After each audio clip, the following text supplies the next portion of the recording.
Rob's walking in. Okay. Anne's right on it, huh?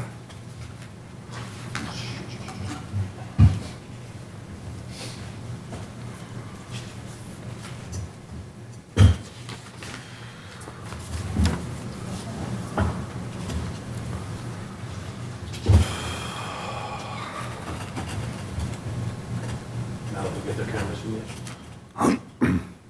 Don't. Actually, you know, I'll double check that. That's what this is.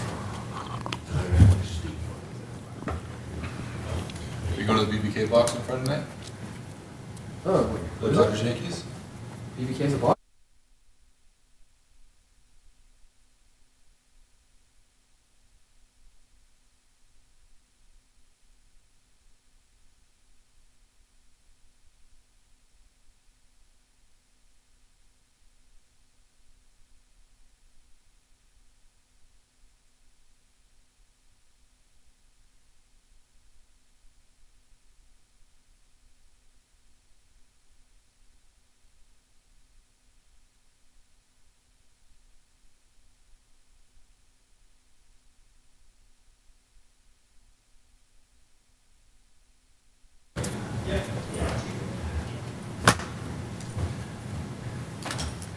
Over time? There he is. How you doing, sir? Good, thank you. Your stuff is in a nice spot. Oh, it is? Well, that's not mine. Not you. Mine's just across the hallway. You ready to go, Rob? You bet. I was born ready, my friend.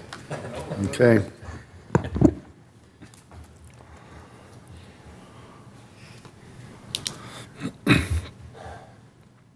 Good evening, everybody. I call to order the October 22, 2024 closed session meeting of the Hermosa Beach City Council at 5:04 p.m. Madam City Clerk, roll call, please. Councilmember Massey, Here. Councilmember Jackson, Here. Councilmember DeToy, Here. Mayor Pro Tem Seaman, Here. Mayor Francois. Here. You have a quorum. Thank you. Madam City Clerk, do we have anyone for public comment? We do not have any virtual attendees at this time, and I have not received a speaker card. Okay, let's recess to closed session. Thank you.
Good evening, everybody. Thanks for coming this evening. People in the house tonight, that's okay. I call to order the open session of the October 22, 2024 regular meeting of the Hermosa Beach City Council at 6:10 p.m. And we have a volunteer to lead the Pledge of Allegiance. Should be.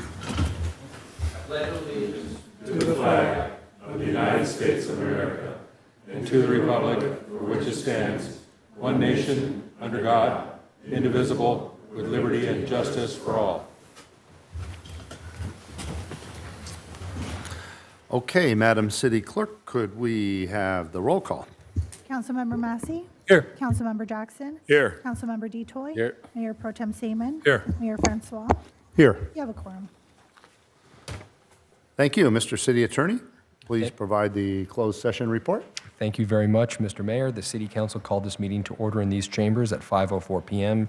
There were no public comments on the closed session agenda.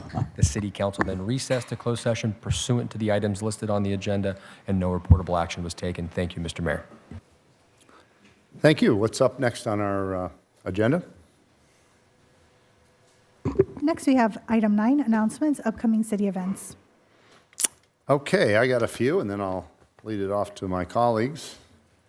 This coming Friday, October 25th, the city's annual screening of Carrie comes to the Hermosa Beach Community Center, same place where the original 1976 horror classic filmed many of its scenes.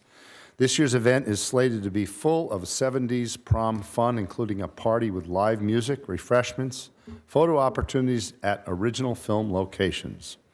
The event reception begins at 6:30 p.m. Film screening begins at 8. Tickets are $10 per person, and attendees are encouraged to wear their best prom attire. Film is rated R, so this event is for those who are 18 years and over. My goodness, R-rated movie in the community theater. Okay. Mayor's Town Hall Forum. Join me for my next Town Hall Forum on Wednesday, October 30th from 6 to 8:30 p.m. Town Hall style meeting will serve as an opportunity for residents to meet me, ask questions, have an open discussion about the city of Hermosa Beach and its community.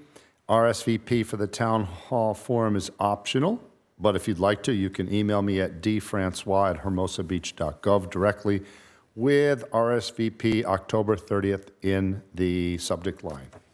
We had quite a few people there, and it helps to have an idea who's coming because we had a few refreshments going on. So, Veterans Day wreath-laying ceremony on Monday, November 11th at 10:30 a.m. City of Hermosa Beach will honor the sacrifice of those who served our country with the Veterans Day wreath-laying ceremony and Veterans Are Timeless presentation. These events will take place at the Veterans Memorial on the east lawn of the Community Center, 710 Pier Avenue. A reception at the Hermosa Beach Museum will follow the ceremony. For more details, visit the city's website. Okay, any of my colleagues on my right have any announcements? Okay, on my left, Councilmember Detoy. Thank you. This Friday is the Hermosa Valley, or HVPTO Halloween Carnival. Big fundraiser for the schools. You can purchase your tickets from any Hermosa student. And there's great raffle prizes and a great time, family friendly.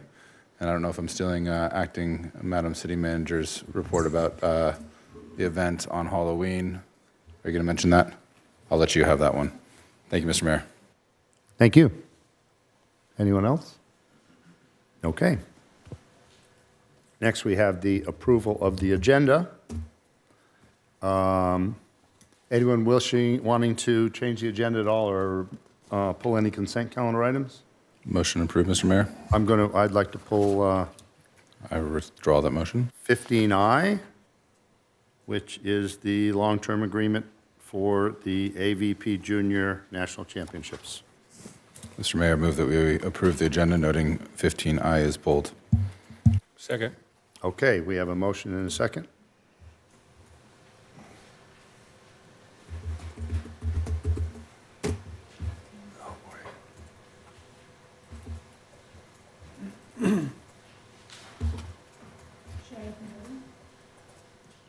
Please open voting, Madam City Clerk. I'm so sorry. I was getting my computer warmed up here.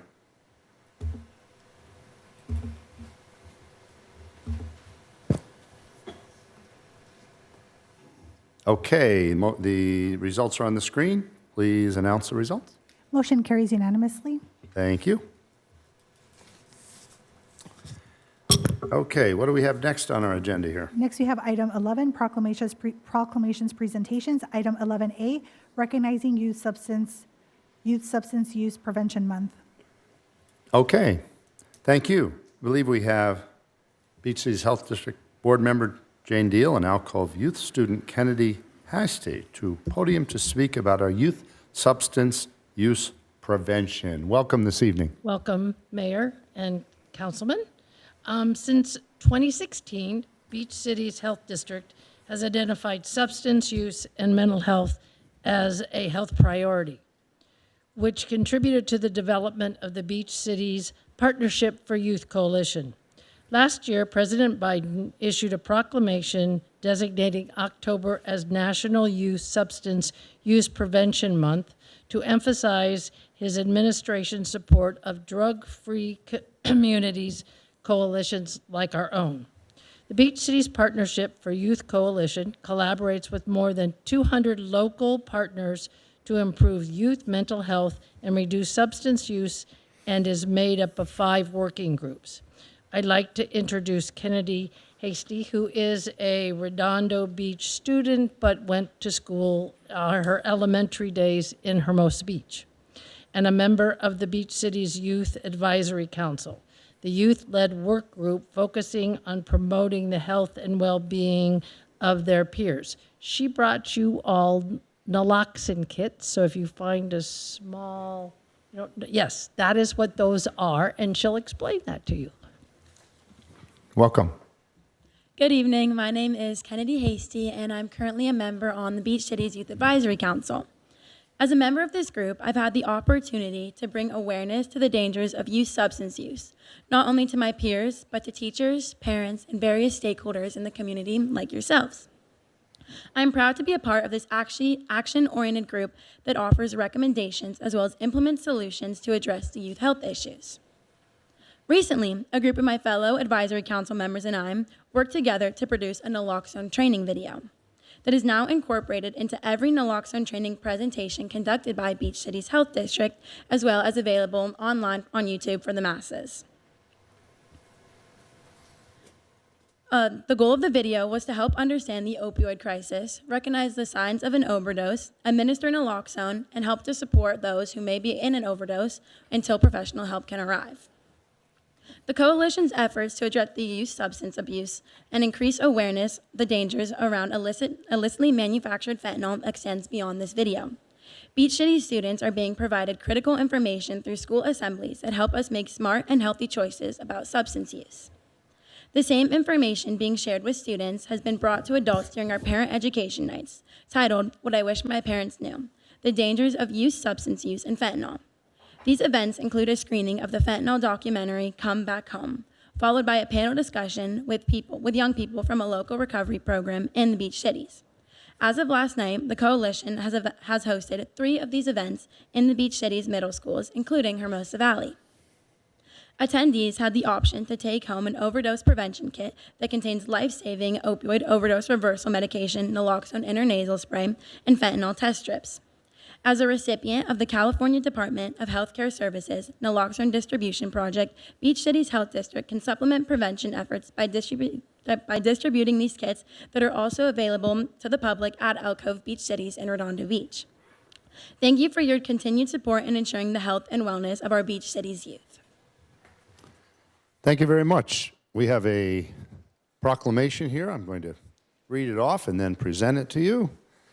So this is the Youth Substance Use Prevention Month, October 2024. Whereas National Youth Substance Use Prevention Month is an opportunity to raise awareness about the dangers of substance abuse, encourage prevention efforts, and support those impacted by substance abuse disorders.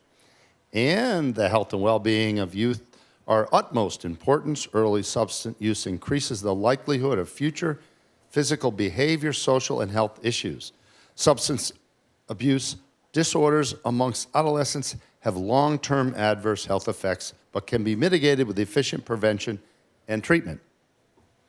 And the Beach Cities has seen a 61% reduction in the percentage of Beach Cities 11th graders who reported the use of alcohol and drugs in the past 30 days since 2018.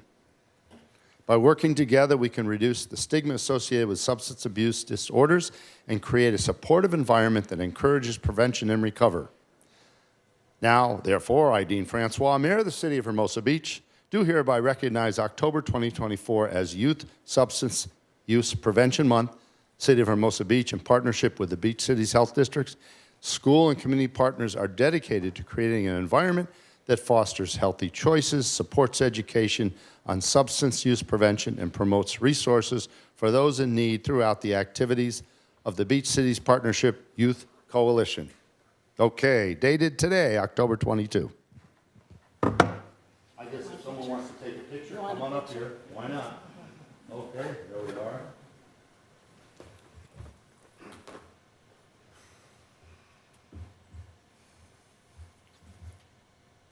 Okay, thank you. There you go. Thank you. Nice to see you here today.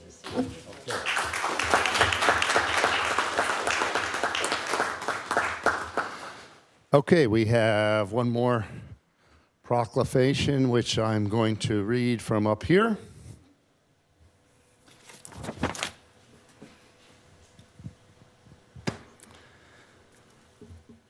This is a proclamation, Bullying Prevention and Domestic Violence Awareness Month for October 2024. Whereas bullying and domestic violence are interconnected forms of violence that erode human dignity, undermine human rights, and have devastating impacts on individuals, families, and communities worldwide.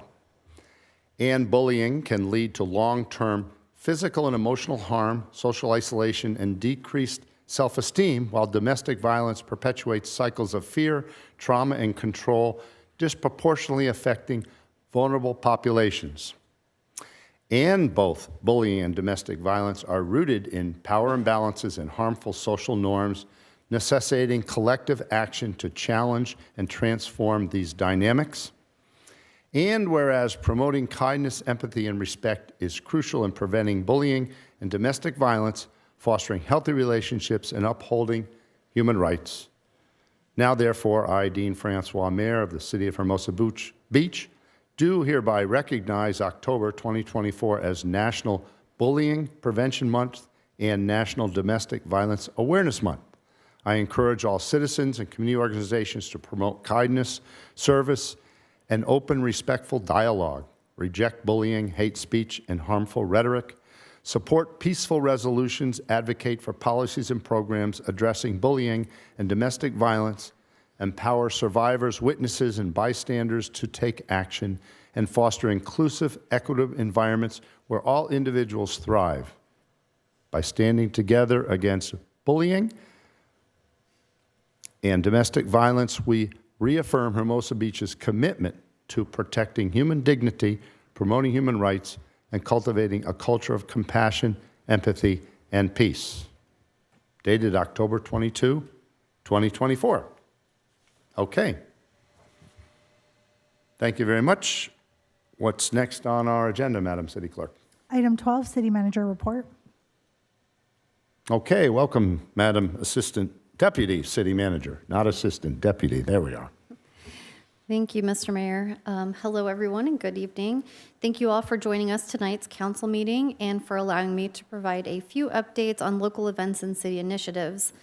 First, on the local events front, please join us tomorrow, Wednesday, October 23rd, from 6 o'clock p.m. to 8 o'clock p.m. as the city hosts its Civic Facilities Tour at City Hall.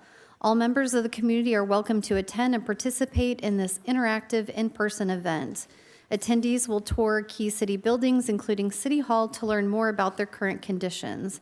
If you're not able to make this event, please don't worry. This tour represents the first step in a series of community engagement efforts designed to engage the community and encourage resident input in the future of Hermosa Beach's infrastructure as part of its Civic Facilities project. For more information, please visit our project website at www.civicfacilitieshb.org. Also, on Tuesday of next week at 6:00 p.m., our Parks and Recreation and Public Works Commissions will co-host a joint meeting to present the city's Parks Master Plan. This plan was developed with community input and will guide the direction and development of our city's recreation spaces and facilities for the next 30 years.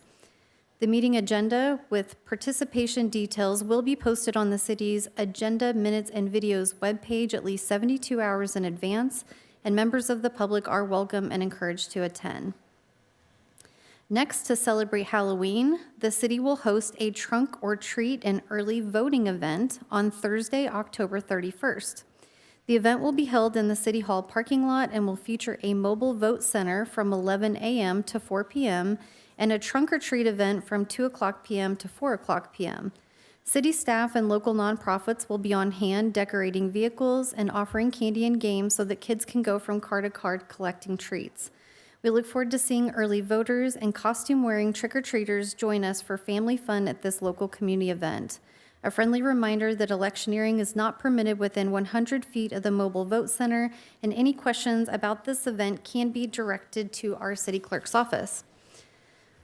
On the city initiative front, our community may have noticed the city's in the process of installing 20 new meters in green zones around downtown and on the west side of the 100 block of Hermosa Avenue.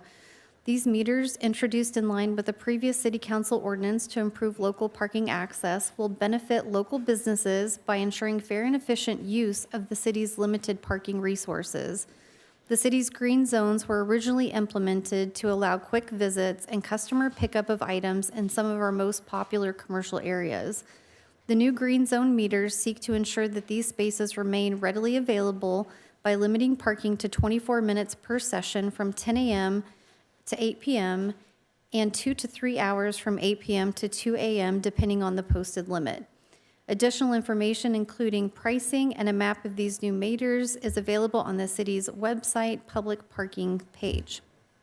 And finally, I'd like to share that our Community Development Department is excited to introduce Solar App Plus, a free online platform that speeds up the solar permit process for most residential rooftop installations. Our Los Angeles County Fire partners have also launched an expedited process for energy storage system permits. This new system offers real-time plan review and permit approval, making it easier to move forward with solar and energy storage projects.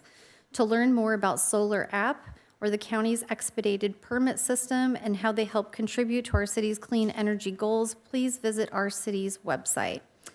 And at this time, I would like to hand it over to our Public Works Director, Joe San Clemente, to provide updates on a few active and upcoming capital improvement projects in addition to operation and maintenance activities. Joe? Welcome, Joe. Thank you, Madam City Manager, and good evening, Mayor, Mayor Pro Tem, Council. Excuse me. I'd like to start off with a few construction updates tonight. We have a number of projects actively in construction. If anyone's driven down Valley Drive, you'll see 3 different construction zones there.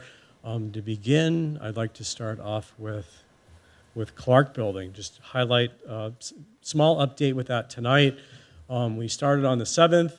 The contractor team has officially completed the abatement. That is the first step of the process. Here's a picture of the abatement in the kitchen. And the next slide, as it pops up, second, is going to show the ballroom where we've carefully removed all the asbestos and lead from the building. That has now cleared the way for the team to work on obtaining the official building permit from our Community Development Department. And in the meantime, they're actively working on the remaining demolition inside and on the exterior of the site. But the abatement work was actually completed a week ahead of schedule. So the contractor is moving and making progress on the project. So we'll continue to provide updates as we go. Moving on down the street, those that were able to attend, appreciate all those that came out for the groundbreaking ceremony for our Greenbelt project that was last Monday, the 14th. Construction started concurrently that same day with site fencing going up later that day and into the next day. The contractor is actively making work. The plan is that there will be periods where the entirety of the Greenbelt from Pier to 8th will be closed down, but we are working with the contractor to phase the construction. Currently, the site fencing is only from 11th to 8th, and we are going to see if we can restore access to the southern portion before we close down the northern portion, but there may be intermittent periods where the entirety does need to be shut down. And also when we come back to do some of the concrete work for the curb ramps along the periphery, but we will try to retain as much access to the Greenbelt as we can. We're currently targeting completion for January, but hoping to be able to complete actually a little bit earlier ahead of schedule, possibly as soon as December, weather cooperating. And then as you go further down the roadway, our annual storm drain improvements at 5th Street. This project also started in late September. This is connecting the storm drain on Ardmore at 5th into the county line. Most of the major work is now complete. This week, they're currently wrapping up some work in the curb line on Ardmore. This is a picture of Ardmore. There is a few parking spaces that need to be removed so that we can maintain two-way access during the work hours. We're hoping to get all major work efforts completed this week, and then pending final county inspections and approval, we're actually hoping to wrap this project up about a month ahead of schedule, hopefully by the end of next week, pending any additional requests from the county or remaining punch list items on that. But we're hoping to get out of there and reopen that area of the Greenbelt very shortly. And update for our pier structural inspection. This is the detailed inspection for the pier. This is the top to bottom, above and below water inspection. We started work last week. You may have seen the boom lift on the sand. We're able to complete all the underdeck inspections that were accessible from the sand to the boom lift. There are a few different phases of this work that are going to continue through the month of December, with all the detailed analysis following in January and likely into the early months of the new year. Next, starting later this week, we're going to be deploying some sensors on the deck to measure some displacement. We're going to test out a new technology. Those will be deployed on the deck of the pier later this week into early next week.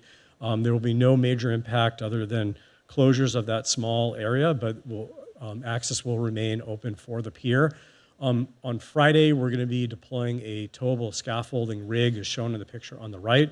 Same equipment that was used during the construction about a year ago, and that work is going to be ongoing for about 2 weeks. And they're going to be taking about a 30-foot zone on the pier, and it's going to be moving for the length of the pier so that they can do the underdeck inspection using this equipment for the entire length.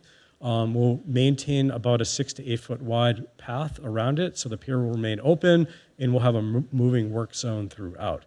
So the folks will still be able to enjoy the pier while we're doing that work.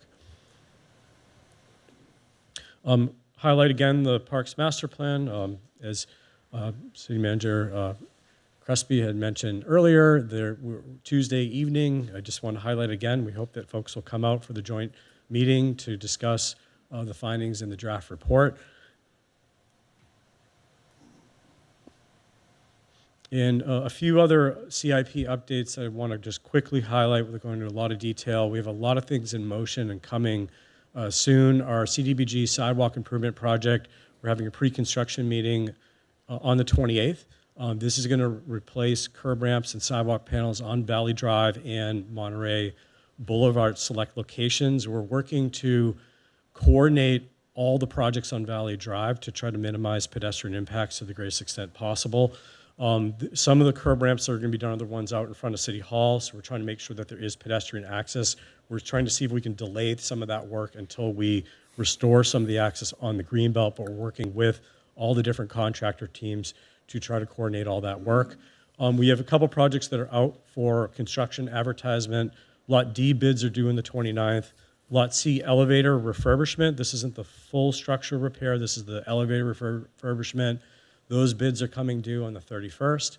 And we are going to be advertising our storm drain improvement project. This is to address some flooding issues that we have on Bard Street, the residential neighborhood adjacent to it. We have some issues over there, and that's going to go for advertisement on the 31st of the month. And we're also actively working on our ongoing annual sewer improvement project. This is a citywide project. We completed all the CCTV work, inspecting the lines, and they're now working on some access hole repairs for about 12.5 holes throughout the city. This work's going to get completed before we do the more invasive line replacement work, and additional updates will be provided as we get closer to those, because there will be more impacts with that. Moving into some other work, we've been working closely with AT&T as part of their fiber optic upgrade project on Palm Drive. We have now scheduled the work for the full pavement restoration. This is between 22nd Street and 26th Street. They're going to be doing a complete slurry seal of Palm Drive. They're going to try to break the work into blocks to try to minimize impact over a 3-day period, but this will be impactful for those residents. As we put the slurry down, you can't drive on it for several hours to make sure that that it begins to cure and dry. But that we will be working with the residents on that block to notify them, to try to at least alert them to try to get out of their driveway in the morning, so that we can do that work between 8 and 4 over those 3 days. There is some additional trench restoration work on 25th Street that we'll be coordinating as well. Moving into some other work, our public work crews will be doing some water line repair on Pier Avenue at Monterey. This is about a 2-day job. This is to repair some of the water lines that service all of our irrigation on Pier Avenue and into the plaza. There's some repairs that are needed, but it will require a full sidewalk closure during the day. It'll be plated at night.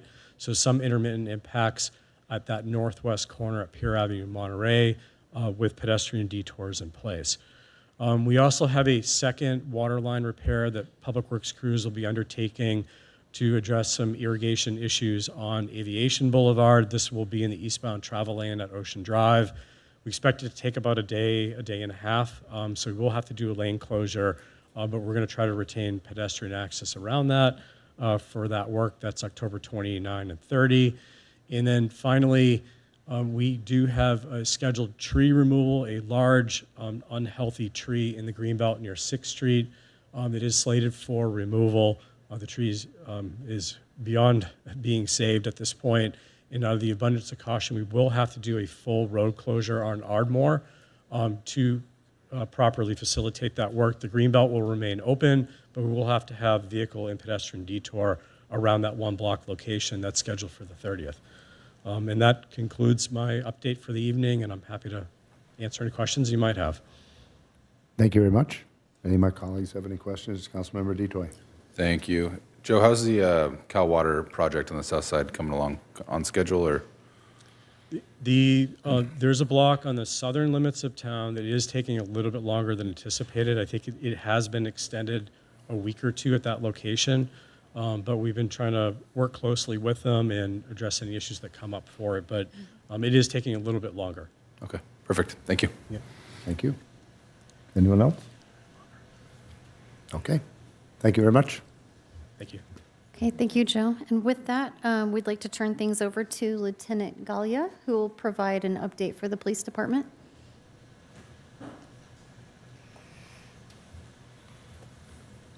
Thank you, Deputy City Manager. Good evening, Mayor Francois, Mayor Pro Tem Seaman, council members. The Chief of Police is out of town at a conference, and he asked me to provide you with an update, so I'm here to do that. Start with this weekend was very proactive with police work. We provide police work that reinforces our community safety philosophy that we share with our residents, business owners, and visitors. Our police officers are proactive. They're finding the people that are here with the potential to commit violent and serious crime in our city. If we are not proactive and we don't find them, we run a very big risk of something serious happening in the city. So I want to share some examples of proactive work to stop people with the potential of committing violent crime in our city from doing harm to our community. On Saturday afternoon at approximately 3 p.m. on Pacific Coast Highway, officers stopped a vehicle for a violation. Upon contacting the male driver, officers were notified that he had a restraining order and that the person he had been restrained from was in the car with him. Officers ultimately searched the vehicle and found a loaded handgun in the car with a high-capacity magazine. A records check of the weapon revealed that it was stolen, and after interviewing the subject, he acknowledged that he knew it was stolen. He was carrying it with him in case he needed to use it for, quote, protection. Upon checking his criminal record, we learned that he had numerous arrests, including domestic violence and murder. This dangerous subject was transported to court this morning, and the case was filed with the Los Angeles County District Attorney's Office. Several charges were filed, including felony possession of an unregistered firearm and possession of a firearm with a felony domestic violence conviction. I'd like to highlight another great example of proactive police work. If we move forward 12 hours from that arrest for weapons, officers observed a vehicle fail to stop for a red signal early on Sunday morning at approximately 2:30 a.m. Our police officers are patrolling the entire city at 2:30 in the morning because this is where we have seen many crimes happening, from DUIs to auto theft and robberies. It is important that our officers are out in the street patrolling all of Hermosa Beach. The officers observed the car committing a violation and being proactive, knowing that people come to our city with potential to commit violent crime. They stopped the car near the 800 block of Hermosa Avenue and discovered 4 people inside the vehicle who admitted they had just left the Pier Plaza area. After contacting the driver, he displayed the symptoms of intoxication, and they learned he was driving with a suspended driver's license. A records check also revealed that he had a DUI warrant for his arrest. Officers learned through their investigation one of the passengers had a prior sales case for drugs. The officers located open containers of alcohol and drugs inside the car. In a more in-depth search, they found a loaded semi-automatic pistol with a high-capacity magazine hidden in between the sunroof glass and sliding cover of the car, which had immediate access to all 4 passengers. You can view photos of this incident and the gun on our social media. All 4 occupants in the car were arrested for various charges, including drugs and possession of the weapon. The investigation is ongoing with detectives and will be presented to the Los Angeles County District Attorney's Office for criminal filing and additional charges. I'd like to commend the work and the proactive efforts of our officers that is helping to protect and save lives in our community. Their work is dangerous and requires the utmost safety and professionalism, especially in the middle of the night. The officers are committed to preventing serious and violent crime in our city. With that concludes the chief's update. I'm available if you have any questions. Thank you very much, and thank you for everything you do for keeping our community safe. Any of my colleagues have any questions? Okay. Thank you. Mr. Mayor. Oh, yes, Councilmember Yes, Decoy. sir. Thank you for that report. Could you expand on the conference in Boston and any awards that the police department are speaking about, or panelists, et cetera? We have several members of our team attending the International Chiefs of Police Association in Boston. They are currently speaking on our hiring efforts and how successful we are. I believe they are receiving a reward for their presentation today, and that is why the chief is unavailable. Thank you. Thanks for the great work. Thank you. Congratulations. Thank you.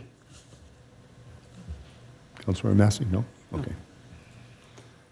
Okay. Any other questions for the city manager's office?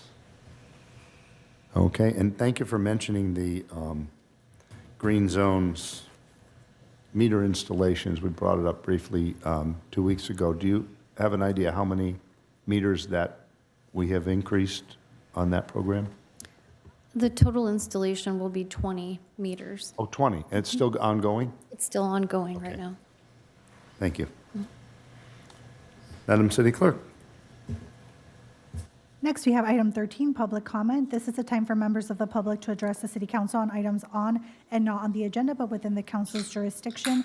Each speaker is limited to 2 minutes and will be taken in person only. A total of 30 minutes will be allocated for this comment opportunity. As a reminder, another public comment period at the end of this meeting is reserved for those whose comments cannot be heard during this first comment opportunity. A reminder that if you address the city council on a municipal matter item, you will not be able to address the council on the same item when it is heard at a later part of this meeting. And first, we have Sarah Harper. Thank you.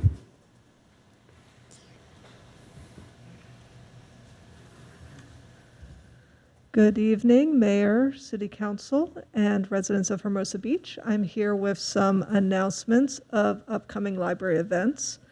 Tomorrow afternoon at 3 o'clock, we will be celebrating Teen Read Month with DIY book bags.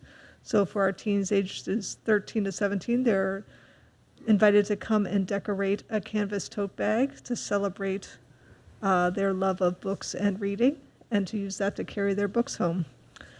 We also have a great program coming up this Saturday. We are having our Rainbow Parenting and Family Program kickoff, Play and Explore, Saturday at 10:30 a.m.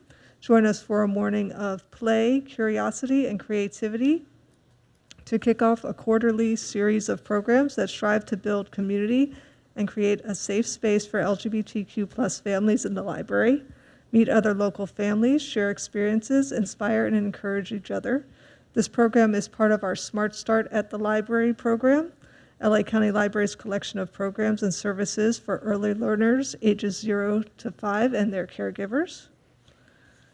Coming up in November, as part of our celebration of Native American Heritage Month, we will be hosting Eric Hernandez, who is a world-renowned hoop dancer. He is a traditional Native American hoop dancer affiliated with the Lumbee tribe of North Carolina with over 20 years of experience. He is also known for his time as the lead character in the Cirque du Soleil production of Totem. And his mission is to break down stereotypes about Native Americans and represent them in the modern world. He will be presenting his hoop dancing performance on Wednesday, November 6th at 3 p.m. And this is generously sponsored by our Hermosa Beach Friends of the Library. And lastly, on Saturday, November 9th at 10:30 a.m., we will be having Cheryl Lev present a family concert.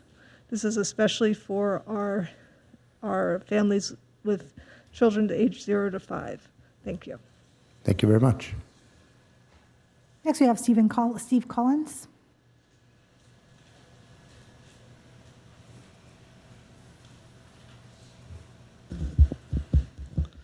Good evening, Mayor Francois, Mayor Pro Tem Seaman, Council, and staff.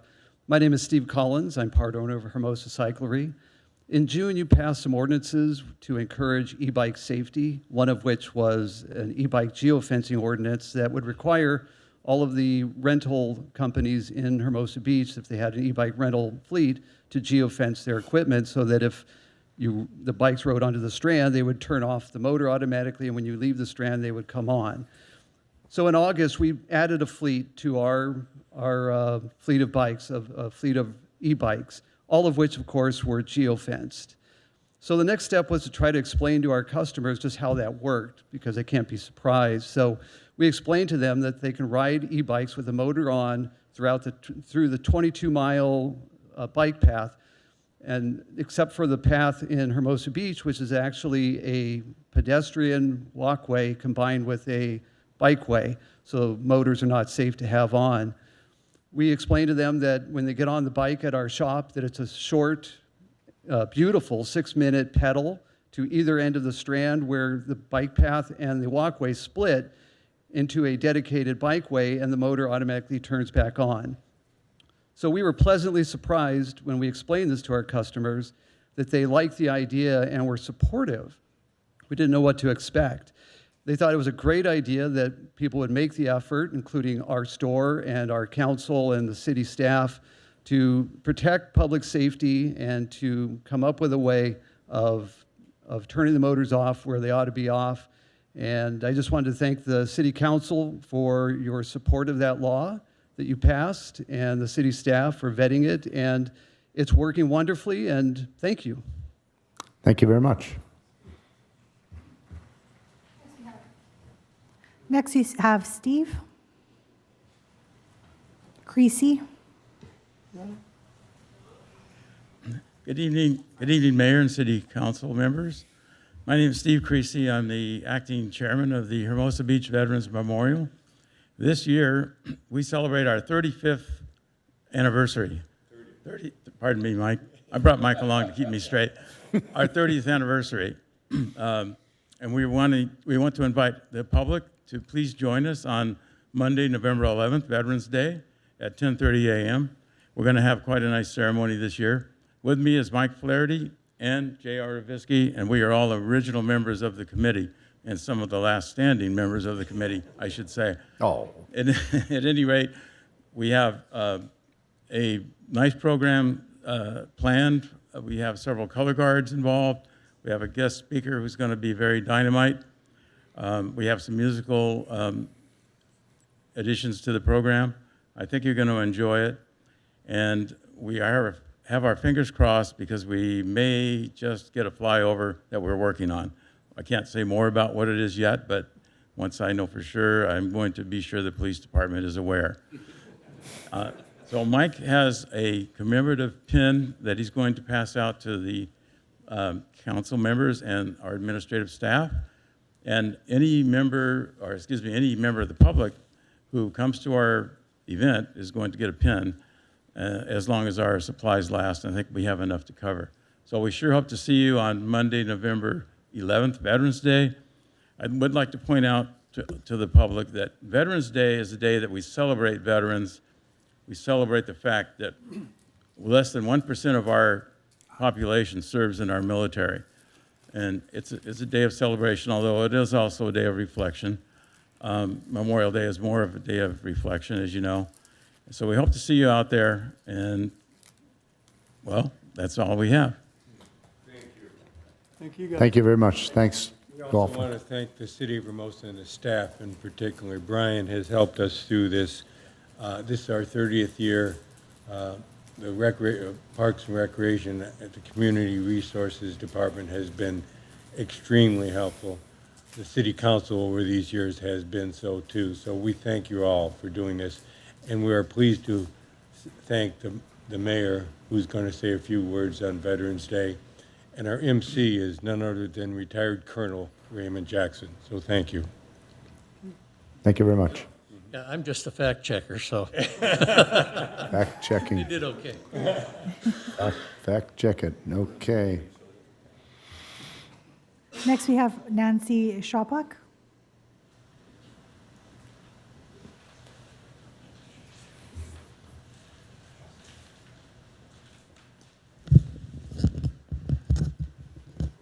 Hi, I'm Nancy Schwapak. I live on North Hermosa Avenue. Councilmember Jackson, you just have to stop with the gaslighting. In your recent Easy Reader letter to the editor, you again say, Elka Warner, on the eve of 9/11, suggested that Hermosa Beach's government is worse than the Taliban. That is not what she said or even suggested. She said, as a female journalist covering the war in Afghanistan, she was able to have face-to-face interviews with members of the Taliban. In contrast, in her 3 years as a reporter for the Easy Reader, she was not able to obtain even one face-to-face meeting with an Hermosa Beach city official. That was a statement of fact. It was made in support of her concern that the city's proposed communication policy changes would stifle free speech and fair and open access to the press. The fact that we honor these fundamental rights and hold them so dear are among the reasons our enemies hate us. I am very grateful for your service and the service of all who've served in our armed forces, including those gentlemen, and our first responders, including Councilmember DeToy. And I am so sorry for the loss that you sustained on 9/11 and in the aftermath. Many of us lost people on 9/11 in the aftermath. It was horrible. However, Elka did not pick the date on which this item appeared on the City Council agenda. City Council did. So you just have to stop. And I have to tell you, others were going to come speak and are afraid to. And I hesitated to do so. I know as soon as I sit down, you can speak, can twist my words, and I have no right of rebuttal. I sincerely hope you don't do that. This is intended with all respect, but please stop. Thank you. Thank you very much. Dave Schott.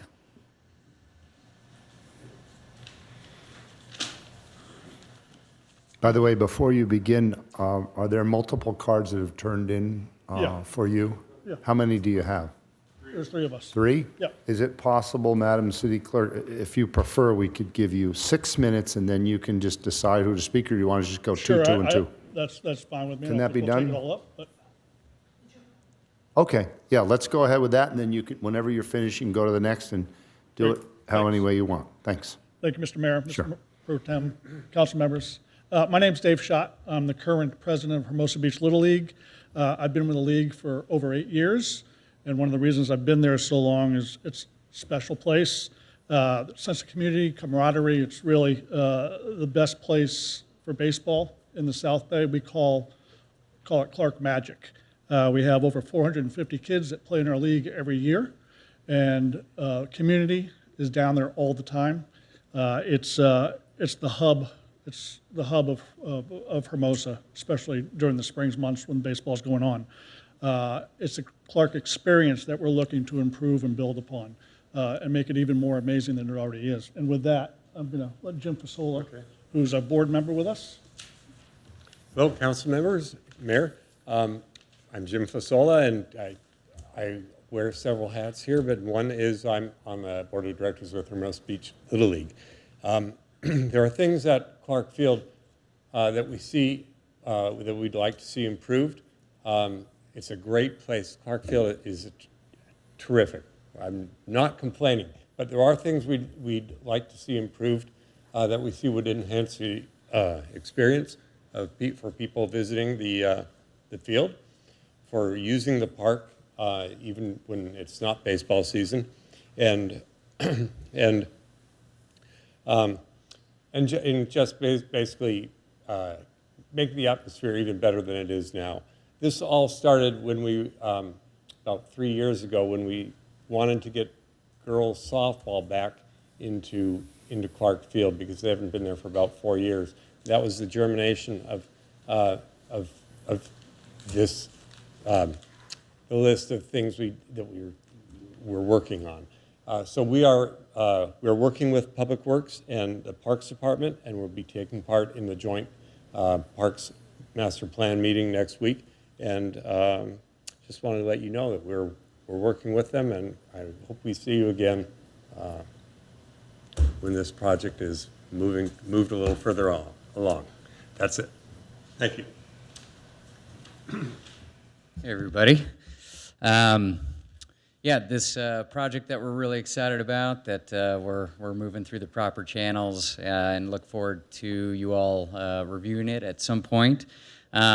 We're talking about dramatically improving the player and spectator experience at Clark Field, and it's not that hard to pull it off. We're not talking about installing a dome over Clark Field or demoing the entire facility and rebuilding it, from the ground up.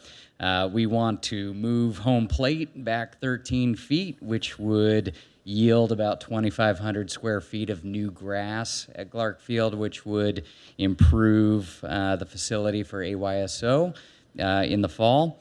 We'd love to replace the backstop with one that will greatly improve the viewability of the games.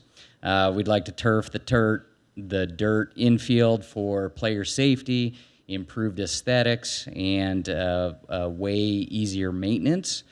And then we want to replace the asphalt with some very attractive permeable paving. This project in its entirety will be expensive, but the league will raise and donate 100% of the funds required to cover it. We are very much looking forward to the joint Public Works and Parks Commission meeting next week. We'll be discussing, our position within the Parks Master Plan. So thank you very much for your audience and consideration. Thank you very much. Barbara Ellman.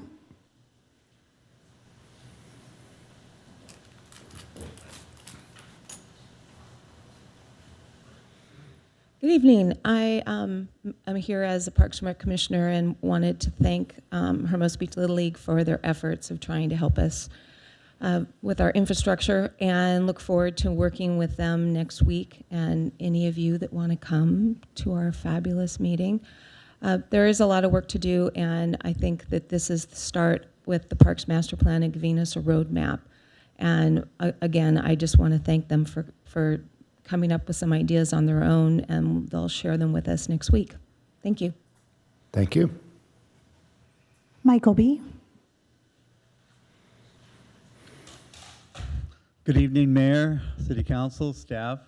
My name is Michael Bell with Bell Event Services. I recently sent you all an email and I'd like to share it publicly. Dear Council and staff, recently some residents contacted me asking if I was interested in bringing back the New Year's Eve concerts. I pointed out the budget it would require and they thought they could fund the event. The concept is to recreate what was produced for many years by the Chamber of Commerce and also by the city before that. As you probably know, I produced the event many times in past years. It was a very well behaved event, and the police were thankful we brought structure to the plaza on an evening that had potential for problems. We created a family-friendly environment that we intend to do again. I'm putting together a budget and I've attached a map to your email. The Chamber of Commerce has agreed to be a co-sponsor with help in marketing and outreach to the community. I'm asking the city for two things. First, I believe I'm too late for the online application process. I do have the ability to produce the event, but your automated system does not allow me to apply. I hope the council can override this requirement. My second request is a partnership with the city. We will do all the work and raise the funds. I'm asking the city to absorb any city-related fees, as it would be very difficult to fund the event if those were required.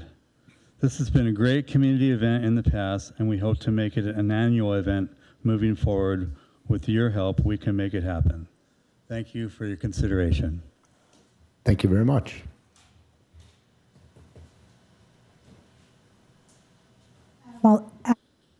Adam Malavani.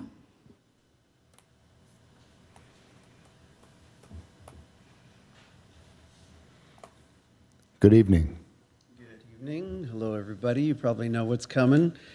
Earlier this year, in February or March, we discussed the need to make a few simple changes to the temporary minor special event permit to encourage vibrancy and help support our businesses. In an effort to be efficient, city staff recommended the permit issue be put under the zoning code update, which was scheduled to go before the Planning Commission in May or June. Now, I listen in on the zoning code advisory group meetings, and I'm not the smartest guy in town, but it seems like a fairly complicated issue that I suspect could go well into next year. So last week, I asked the Planning Commission to consider pulling the permit issue out of the zoning code update so we could get it done before spring. The commission supported the idea, but said that decision needs to come from council. So tonight, I'm asking council to direct staff to pull the minor special event permit issue out of the zoning code update so we don't lose another year. Now, as a reminder, the two primary changes needed are, one, to allow 100% use of a private parking lot rather than restricting the event to only 10% of the lot, which doesn't make a lot of sense. Parking lots are allowed to be used for major special events, so it makes sense they should be allowed to be used for minor events. Number two, we want to allow at least 12 events per year or one a month. Currently, it's limited to only 4 events in a 6-month period. Now, there are some other improvements that can be made to the permit and the application process, and I know staff has a lot on their plates, especially after losing Carrie, so I would be more than happy to help organize a special event advisory group. So it doesn't have to be this hard. Let's get it done. Thank you very much. Thank you. David Peterson.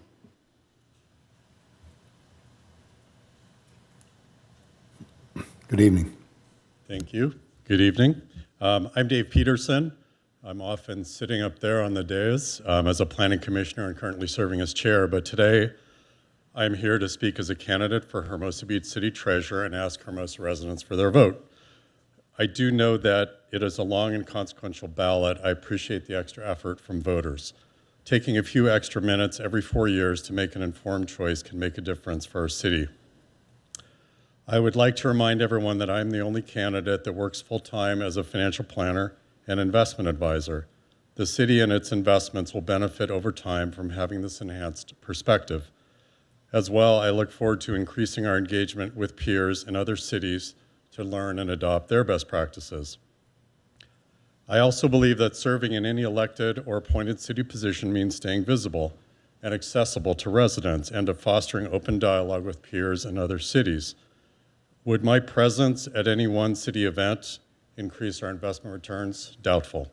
However, would my presence enable communication and foster trust in both my work and that of the city? Yes. That is why I receive support not only from city officials, but from local legends like Annie Seawright and Board Riders President Tom Horton. When I see them around town, do we talk about efficient capital markets or risk-adjusted rates of return? Not so much. We talk about our lives in Hermosa Beach, and from that, they do know me and trust me as someone who is invested in Hermosa Beach and has the best interests of residents at heart, and that is the foundation of any vote. Since the nomination period opened in July, I have been at over 20 community events, and I do think that matters. I enjoy being an engaged member of our community, and I encourage all Hermosa registered voters to vote by November 5th. Thank you again for voting for Dave Peterson for Hermosa Beach City Treasurer, and go Dodgers. Thank you. Thank you. Yanni Lang. Good evening. Good evening, Council.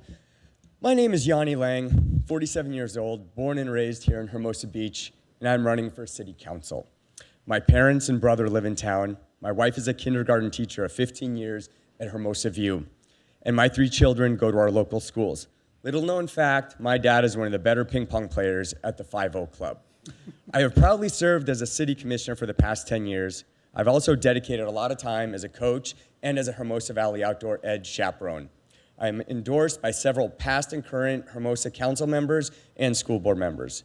I'm supported by local businesses and organizations such as ET and Spider Surf, Granny's Market, Stoke Chocolates, Hermosa Brew Co., Curious, Jessica Rose Salon, the South Bay Board Riders Club, and I'm also endorsed by Mark Mamber of the Hermosa Beach Little League, Raphael McMaster of Resin, and Fletcher Draghi, co-founder of world-famous punk rock band Pennywise. In my professional life, I do business with the following community favorites: Spider, ET, Green Store, Bocados, Gumtree, Beachbound Sports, and Waterman's. Respectfully, my experience and civic resume is the best of all the candidates running for Hermosa Beach City Council this year. I didn't wake up 2 months ago and decide to run for City Council. I rolled up my sleeves 3 decades ago and have not stopped serving Hermosa Beach since. Under my leadership, and working collaboratively with community stakeholders, we brought back concerts on the beach. We added more volleyball and beach tennis courts. We introduced pickleball to town. We brought the Rams draft to town. We helped develop the Hermosa Open with Mark Palui. I helped develop the Hermosa Valley Surf Team, and also I promote our beach culture on an international level. I also co-produced everyone's favorite event, Snowfest, which I intend to bring back to town. I'm running for City Council to make sure our citizens have the highest quality of life, whether you're a toddler or senior, a native or just moved to town, a homeowner or a renter. I am here to listen to you. Through my leadership, I'll make a safer Hermosa and a vibrant business ecosystem. I'm the only candidate who has a plan for new revenue streams, a plan to bring back Neighborhood Watch and CERT, a plan for the 2028 Olympics. I love you, Hermosa Beach. I'm asking for your vote. YanniLang.com. Thank you. And I appreciate the extra time. Thank you. Thank you. Do we have any other cards turned in this evening? I did not receive any other speaker cards. Okay, no other speaker cards. Anyone else from the chambers wishing to come up and speak, please state your name. Thank you. Good evening, Mayor Francois, City Council staff, Matt McCool. Tonight I came here to give an update regarding ongoing business with City Manager Lowenthal and Police Chief LeBaron. Neither one of them are here. I had a favorable court ruling in my favor. I wanted to discuss that, but I'll wait for the next City Council meeting. Deputy City Manager Crespi, it's good to see you up there on the dais for the first time. What I did want to address here, though, is normally I wear a jacket and tie, but it is really hard to get to these meetings at 6 o'clock. Mayor Pro Tem Seaman, I know you mentioned about having call-ins, trying to bring those back, but I think it would be best for the community, either we move the city council meetings back to 7 o'clock or we allow call-ins, because it's really hard to get to some of these meetings. So one last comment is, as this city council is fully aware, I'm involved in a lawsuit with former former CEO and president of the Chamber of Commerce. It is a separate legal entity, but they have a close relationship with the city. I am trying to settle this lawsuit. I have given a gift to her just to pay for my legal fees. It's not happening. I know there's going to be a contract coming up with the Chamber of Commerce. This is going to be an issue. This needs to be addressed. I will get paid for my legal fees. If not, this will go to the next level. But there are people up here within the city, I'm not going to name names here tonight, that were involved in this lawsuit. It's completely unacceptable. It's frivolous. This is a hate crime hoax. I want my name cleared, and I want my money. Thank you for your time. Thank you. I believe we have another card. Yes. Lana? Hi. Good evening. I'm coming here in front of you tonight because I never got notified in 2022 when you guys all decided to do a patio encroachment increase of 100%. I was never notified. And I remember like 5 years ago or 4 years ago, you guys wanted to do it to have a license for cigarettes. And for that, you guys did your due diligence and you sent out letters and it got certified copy, and got mail. People came to me. We had a chance to come and speak to you, and everyone had, all the small businesses that sold cigarettes or tobacco-related products had a chance to speak up. But in this program that you guys want to do, not only did you guys have us reapply for another permit to, if we already had an existing patio, but you guys are doing 100% increase on these fees, which is insane, not taking consideration the circumstances of the business, the circumstances of Hermosa Beach, where we're a very weather-related business, we're very summer-dependent, weather-related. It's extremely difficult in every single way. We're, obviously we have inflation going on and everything, but to increase it so regressive, such a regressive tax, to increase it so much, it puts a significant burden on small businesses, and you don't take into consideration any of the facts surrounding how the business operates, whether we have alcohol on the premises, whether we're a restaurant, whether we're a bar. Nothing was taken into consideration when you guys increased these fees 100%. And so I've emailed you guys. Doug got back to me and just apologized to me, saying that, sorry, I never got the letter. There's a chance to come in, but no one told me about it. And I've came and delivered letters, and no one got back to me. So I think you guys need to reevaluate what you guys are doing. Thank you. Thank you very much. Is there anyone else in council chambers wishing to speak? Okay. We'll bring it back to the council for any follow-up comments. I have a question. There was a mention of raising money for CIP projects or projects. Are you aware, does the city, I don't believe they do, but I just wanted to check with you, if we have a donation policy in place? Maybe the city attorney may know more about that. Thank you for the question, Mr. Mayor. I'm not aware of a current donation policy, but we can certainly check with the finance department, the administrative services department, to see if there is one, but I'm not aware of one. Okay. Thank you. Any other council member comments? Mayor Pro Tem. Yes, thank you, Mr. Mayor. Madam Assistant City Manager, I guess this would be a question for you. Two of the comments this evening, one about the temporary minor special events and the bringing back of the New Year's Eve event. What would be the process for us to consider either one or both of those? Would it just have to go to a new agenda item and get on the list and come up at our next meeting? Or is there some other process that we can do to bring that up? both of them. So regarding the first item, the temporary minor special event permits, this was an item that council discussed in March earlier this year. And the direction that staff received was to prioritize that review of that permit type under the appropriate category within the zoning code update. And so, perhaps at this stage, we provide council with an update on where that priority is in the zoning code update, and we can provide that to council. Okay, but on that particular note, the zoning code update has been delayed, right? And so the point that Mr. Malavani made about, this should have happened sometime before, but then it got mixed in with the zoning code changes, and then now they've been delayed. So what's the process of separating it from that zoning code and bringing it back as a separate item and getting it done a little quicker than the zoning code update, which I think is a reasonable request, but I'm just curious, what's the process for us to be able to do that? So if council wished to change the direction that as it stands right now, then that would be direction that we would need to receive from council. So we would bring that up as a future As agenda a item? future agenda item, right? Because we brought it up once before and did not pull it out. We kept it part. So I Well, guess we made it part of the zoning code up. Well, I mean, we just heard that whole scenario. So what I'm suggesting is that we reverse that process and pull it out of the zoning code update and make it a separate item and move it along a little quicker.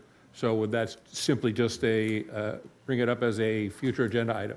Correct, Mr. Mayor Pro Tem. Now, the one thing, since it is a change to the zoning code, the government planning and land use law does require it that it must go to the Planning Commission first. So I would kind of view this as a three-step process that potentially you guys would call it up. You would then give that direction to staff. Staff would then take it to the Planning Commission. Planning Commission would then make their recommendation to you all as the ultimate So we decision-making would have body. to bring it up as a future agenda item, refer it to the Planning Commission. Then they do what they have to do to it and bring it back to us as a recommendation, and then we go from there. Correct, Mr. Mayor Pro Tem. Okay, which all is kind of an extension of time, but that's the way we're supposed to do it, that's fine. And then on the other item, the New Year's Eve event, as described by Michael Bell, what's the process there? Future agenda item again? We just bring it up and discuss it and... Is that one past the deadline? Yeah. So on that item, I'm not familiar with the request that was submitted by email regarding bringing back the New Year's Eve Commons. I know the speaker indicated that the application period online was closed.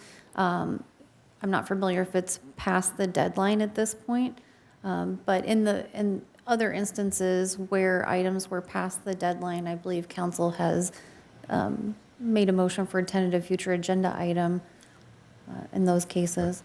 So again, future agenda. Future agenda, and unlike the previous item, that one would not, you guys are free to bring that up directly to yourselves if that's the Okay, desire. all right, great. Then I'll wait until future agenda items. Thank you. Okay, thank you. Anyone on my right? Okay, and just updates from ad hoc committees. I attended the governing board of the Santa Monica Bay Restoration Commission earlier this month, and I attended last week's Council of League of California Cities convention, went to some seminars, discussed network, and also attended an LA County Mayor's selection committee, and the LA Mayor's elected me on the LA County Library Commission. And that's all I have. Any other updates on committees or anything? Okay. I do. Oh, yes, Mayor Pro Tem. Thank you. Last week, I went to a reception at the Getty House, which is Mayor of Los Angeles' official residence, Karen Bass. Gave a reception for the City of Paris delegation. They came here to tour LA area, including Hermosa Beach for that fact, and discuss the Olympics that are coming up in a few years and to help us prepare for that. It was a very nice reception. Mayor Bass gave a nice speech, and the French delegation was pleased to be there, and it was a very, very good event. The Getty House I want to point out is a traditional house that is the mayor's home, and it was originally built in 1921. It's a Tudor revival style. It's a very beautiful home, very old home, and a really wonderful place for the reception. It was very, very well done, and a good time was had by all. Thank you. Thank you. Anyone else? Okay. Madam City Clerk? We have the consent calendar. This is the time for members of the council to approve the remainder of the consent calendar. I do have 15I pulled for separate discussion. Okay, is there a motion to approve the consent calendar minus 15I? Mr. Mayor, I move that we approve the balance. Second. Okay. Motion and a second. Madam City Clerk, could you begin, open up for voting?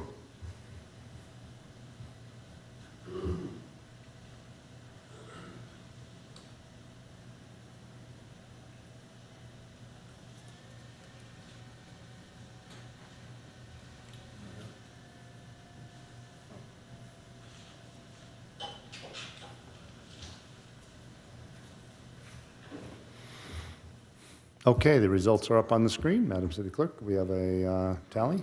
Motion carries unanimously. Thank you very much. And now we have item 15I, correct?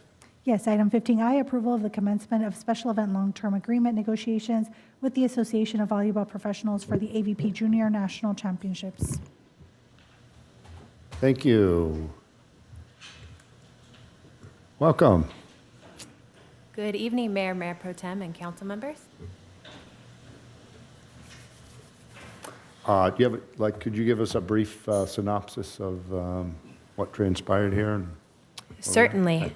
So to provide an overview of this item, on October 1st, the Parks, Recreation, and Community Resources Advisory Commission reviewed 2 long-term agreement applications from the Association of Volleyball Professionals, known as AVP, for its junior volleyball tournament and its professional volleyball tournament, known as the Hermosa Beach Open. In those applications, AVP requested a 3-year term to allow for both of its events to take place in its desired early to mid-July timeframe from 2025 through 2027. Just a reminder, we have 2 youth volleyball organizations that also prefer that same timeframe from early to mid-July, and they are AAU and JVA BVCA, and we have historically received conflicting date requests from all 3 organizations. So during the commission's review, they deliberated and decided to recommend to City Council to initiate long-term agreement negotiations with AVP for only a 1-year term to allow for up to 8 days of event activity in late July 2025. And following that recommendation, AVP did notify staff that if the council approves the commission's recommendation, it would proceed with the junior tournament only in late July 2025, and then it would work to explore options for its professional adult volleyball tournament in 2026 and beyond, rather independently or in collaboration with other professional adult volleyball tournament organizers. So it's AVP's decision to only host its junior event if council approves the commission's recommendation. Commission's recommendation would also allow AAU and JVA BVCA to take place in that early to mid-July timeframe as they did in 2024. So I'm available for any questions you may have.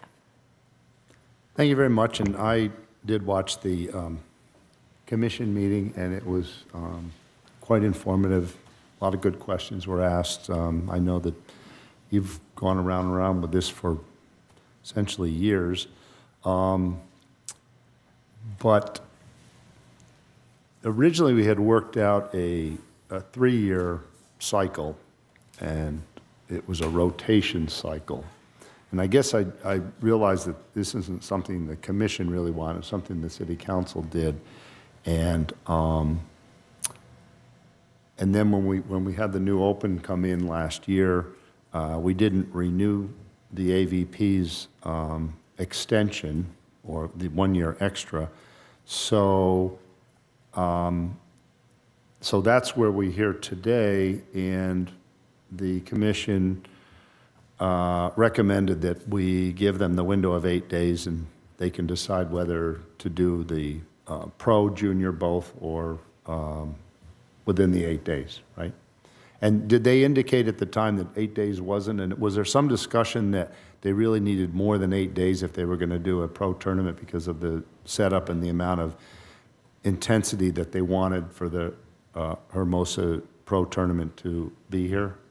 AVP did share when they followed up with staff after the commission meeting that one of the reasons they would choose not to do the professional tournament in 2025 if council approved only the 8 days was because it would not prove enough time for the setup event that they would hope to host here in the city and tear down within those 8 days. And each of the three entities had 1 year off in that 24, 5, and 6 window that was originally worked out. And I believe in 24, AVP was off, in 25, AAU is off, and 26, the JVC is off, correct? That was correct. Yeah. So this window coming up for 25, originally the AVP had a window that was more than 8 days. Wasn't it more like 12 or? 13. 13 days. To allow for both. That could have accommodated both the pro and the junior. Right? Yeah, that was Okay. the initial proposal. Right, but now we've backtracked to where we are today, where now it was thought that it was better to just give them 8 and see what they could do with 8, and that's where we are today. That is a commission's recommendation to Right. only provide 8 days for AVP to decide how to program in late July. Okay, thank you very much. And then in the future, we can look forward to, after 25 for 2026, 7, and 8, potentially developing a long-term agreement with all the entities for 3 years, and perhaps something might work out with the schedule at that time. What commission's recommendation will provide the opportunity for all 3 organizations is they could all apply for 2026 to 2028 at the same time so that staff can move forward all of their applications at the same meeting for consideration all at once. Right, okay. Okay, thank you very much. So for now, the AVP will not have a pro tournament in 25 next summer, but then for the future, we look forward to some new arrangement with the entities involved and going forward from there. Correct. With commission's recommendation and what AVP provided, their plan would be, if it was approved, we would not have a professional tournament by AVP in 2025. Correct. Okay. Thank you very much, and I do appreciate all the work that you've done going through this and dealing with the entities, and as well as the Parks and Recs Commission. It's very enlightening to watch the meetings and review it, although YouTube keeps giving me advertisements because I'm stopping and pausing and rewinding, but that's how it goes. Any other comments before we open it up to public participation? This is a time for questions. Oh, questions, I'm sorry. Any other questions? Thank you. Okay. I was just curious. I It's didn't see a okay. question in all of that, so I just thought I'd ask. I do have one simple question. July is the optimum month for the juniors? Is that correct? Because they have school obligations and so on, it's best for them to have their tournaments in July? Yes, that early to mid-July timeframe is best for all 3 organizations that host the junior tournaments. It allows for the most maximum participation rates. That's my only question. Thank you. Thank you. Mayor Pro Tem? Councilmember Detoy? Okay. Anyone on my right? Okay. Thank you. Let's open it up for public comment. Have any cards been turned in? We do not have any speaker cards at this time. Okay. Anyone from the chambers? Step up. Thank you. All right, good evening, everybody. First, I wanted to recognize the hard work of the city staff on this issue, which has been complicated, to say the least, over the last number of years. Second, I wanted to say that was a interesting and robust meeting at the last time around, but everybody really gave full attention and did their due diligence to try to find the right solution, and that's appreciated as well. I'm sorry to introduce myself, Denny Lennon, Amateur Athletic Union, AAU National Beach Director, and proud director also of the AAU Hermosa Beach National Championships. What I mentioned at the commission meeting last time was this city got it right last summer. You had that pocket that was really important after the 4th of July of those 2 weeks when people could travel from across the country, and you had them, and they came in with these young families, and the two organizations that are youth focused, BVCA and the AAU, were able to operate their events. And I think over 40 states sent out their families to your city. And what I've mentioned at these meetings before is the comparison to the Williamsport, Pennsylvania, as it relates to Little League, and you've captured that. And that really happened last summer. And you have a very well-run and well-received professional event in September, the Hermosa Open, which was a success and has support moving forward and didn't need the 3 letters, AVP, to succeed. That, I think, is positioned perfectly in September so that you can allow July to be that month where you lead this country in developing our next Olympians. So I wanted to compliment on that. Finally, I'm glad to hear that the motion did indicate that BVCA and AAU would be occupying those first 2 weeks after. I think both of us have taken the committee or the council's recommendations, worked together, and adhered to policy. I don't think the third group has acted in good faith throughout these years, both with their professional and with their juniors. I think that they have not worked well with us and belong in that third slot, and I will push in the future to be able to market an event to these families that travel that falls in the same time frame each and every year. So that's what I'd like to say, and again, I speak and work with different city councils, and you guys stand well above the rest, and I'm proud to say that this is the place that holds the highest ground in junior beach volleyball. Thanks. Thank you very much. Good evening. Lisa, do you have access to that calendar? Yes, Madam City Clerk, can you bring up the 2025 special events calendar in line with the Commission's recommendation?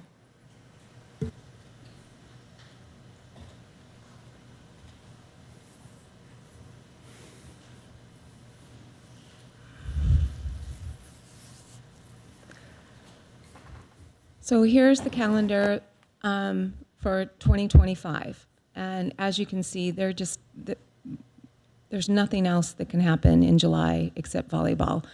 And my point of view as a commissioner is I'm hoping that July will be the month for juniors, and that's it. We won't have anything else. It's a great summer for our visitors. It's a great summer for the residents. And this is, I believe, after years of working with everyone, and thank you to all the groups, that this could be a success. I'm asking you to agree with us, and we can move on to other things. Nobody wants to say anything, make AVP into the bad guy. It just isn't fitting into what it is we need. So I think that we have a great answer for 25, and then at the same time, this will lead us into 3 years of possible 3 long-term agreements or 2, depending on where AVP comes. But I would like you to really give this some serious thought, talk amongst yourselves, but I can't think of a better solution than what came up at our last meeting. Thank you. Thank you. Anyone else willing to step up? Okay. Bring it back to the council for any other Mayor, we comments. do have some virtual hands raised. I'm so sorry. What do we have online there? Anthony Higgins, your 3 minutes will begin once you're unmuted.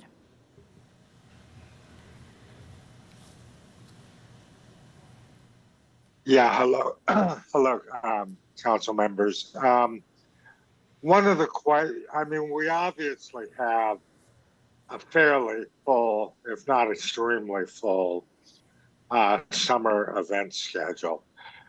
And I really like the idea of a Williamsport Little League type volleyball presence in Hermosa Beach. I mean, that just feels right.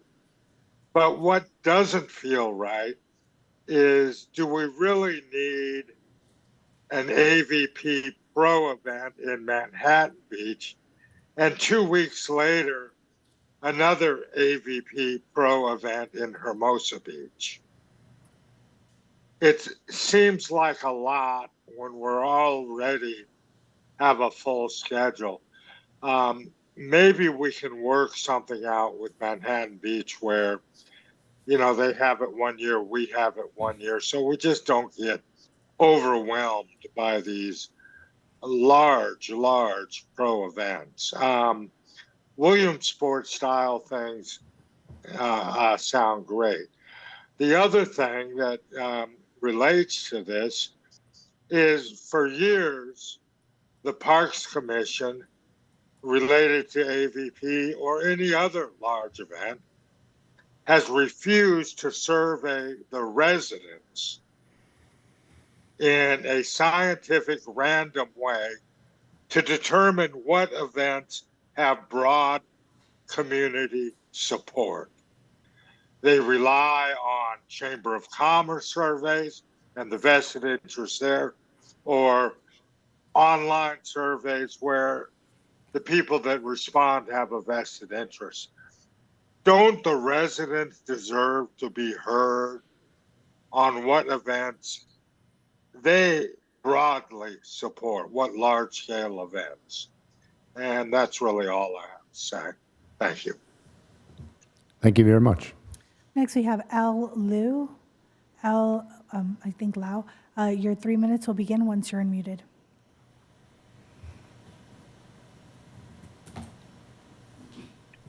Thank you. Thank you, Mayor. Thank you, Mayor Pro Tem, councilpersons.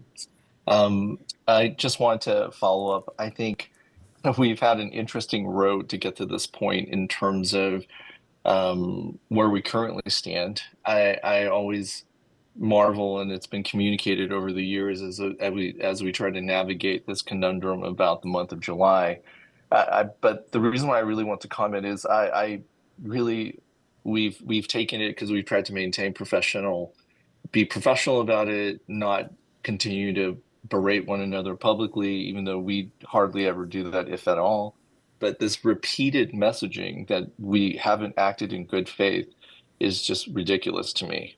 I think that if you go back and look at it, we were asked to come back, as I referenced in my most recent communication with city staff. We've navigated and tried to accommodate everything that we've been asked to do, and to continue to kind of beat up on the AVP by saying that we're acting in good faith and poor faith is just ridiculous. As to going forward, you know, we always treat every city that we work with as partners, and if the sentiment in the community is the current sentiment expressed by commission, then we will accommodate. And if the goal is to turn July into Williamsport, having been here, and a message point I've repeated over and over again, the only person that's consistently had an event, even during COVID, was the AVP, then we would abide by that, because we're not trying to strong arm our way into getting something that isn't what the community wants. I think my last point would be, as it relates to if that is the decision, then I think there should be dialogue in terms of what the schedule looks like, because then it opens up these broader conversations of, well, who gets what weekend, if that's a rotation, et cetera, which I believe the previous group was trying to allude to. But at that point, I'm not really sure why you would distinguish one over the other since they're serving the same constituents and community. That's it for now. We'll sit patiently, and like we said before, we'll continue to work with the city and then continue to explore, as Lisa mentioned and staff mentioned, in terms of what the options do look like for a pro event, either on our own or in collaboration. And that's it for now. Thank you very much.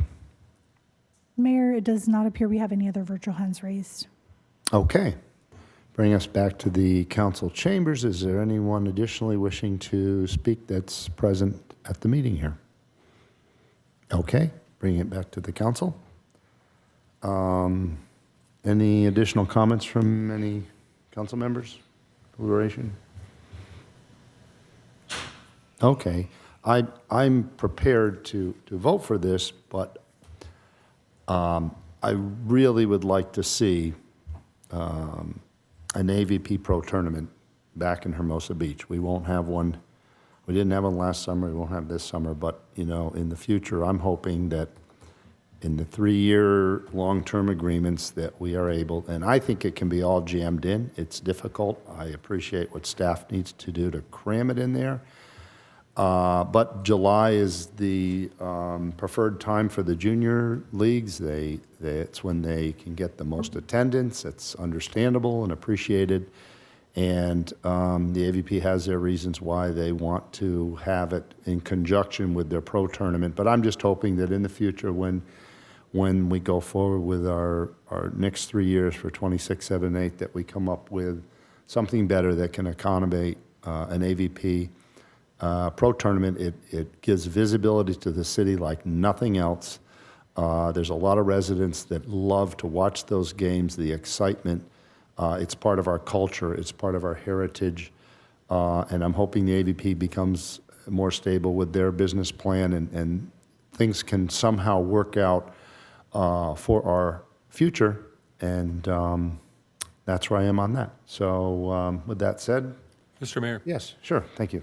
I move that we approve the initiation of long-term agreement negotiations with the Association of Volleyball Professionals for the AVP Junior National Championships in 2025, authorizing staff to proceed with drafting the terms and conditions for council's future consideration and approval. I'll second that. Okay. Without further ado, Madam City Clerk, could you begin voting?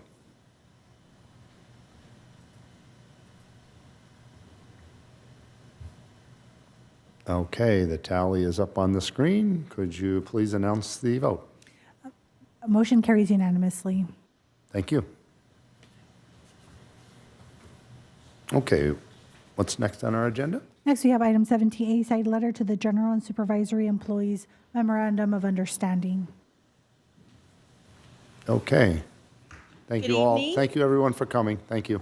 And go ahead, floor is yours. I lost my audience. I'm disappointed.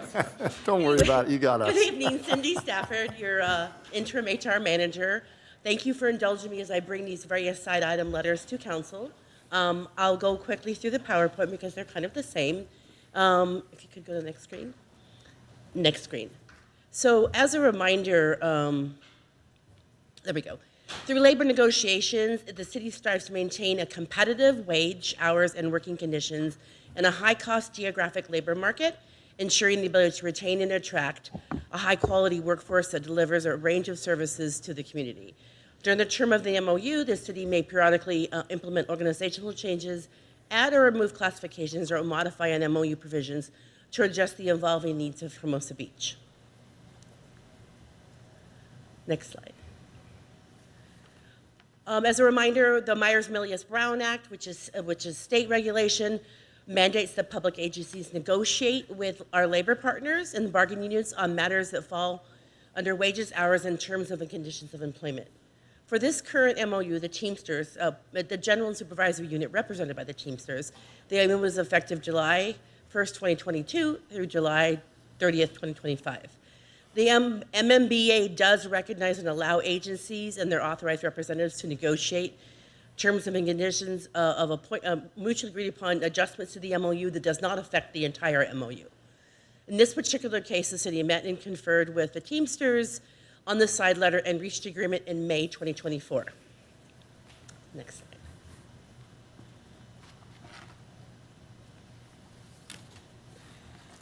We have just a little bit of background. The initial MOU was approved on October 22nd, 2022, retroactive to July 1st of 2022.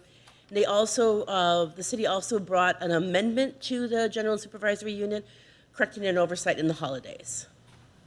Next slide.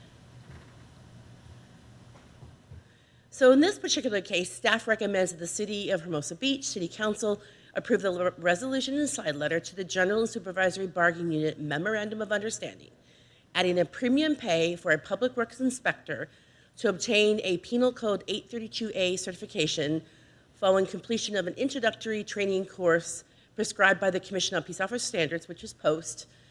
This certification is required to issue citations under the city's municipal code. Next slide.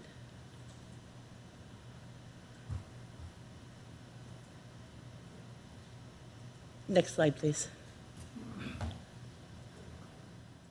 This is the language in particular that we're asking to amend the MOU.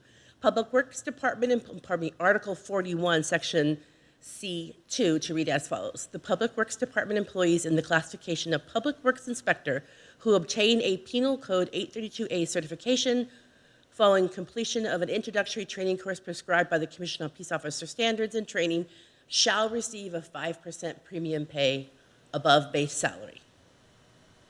Next slide.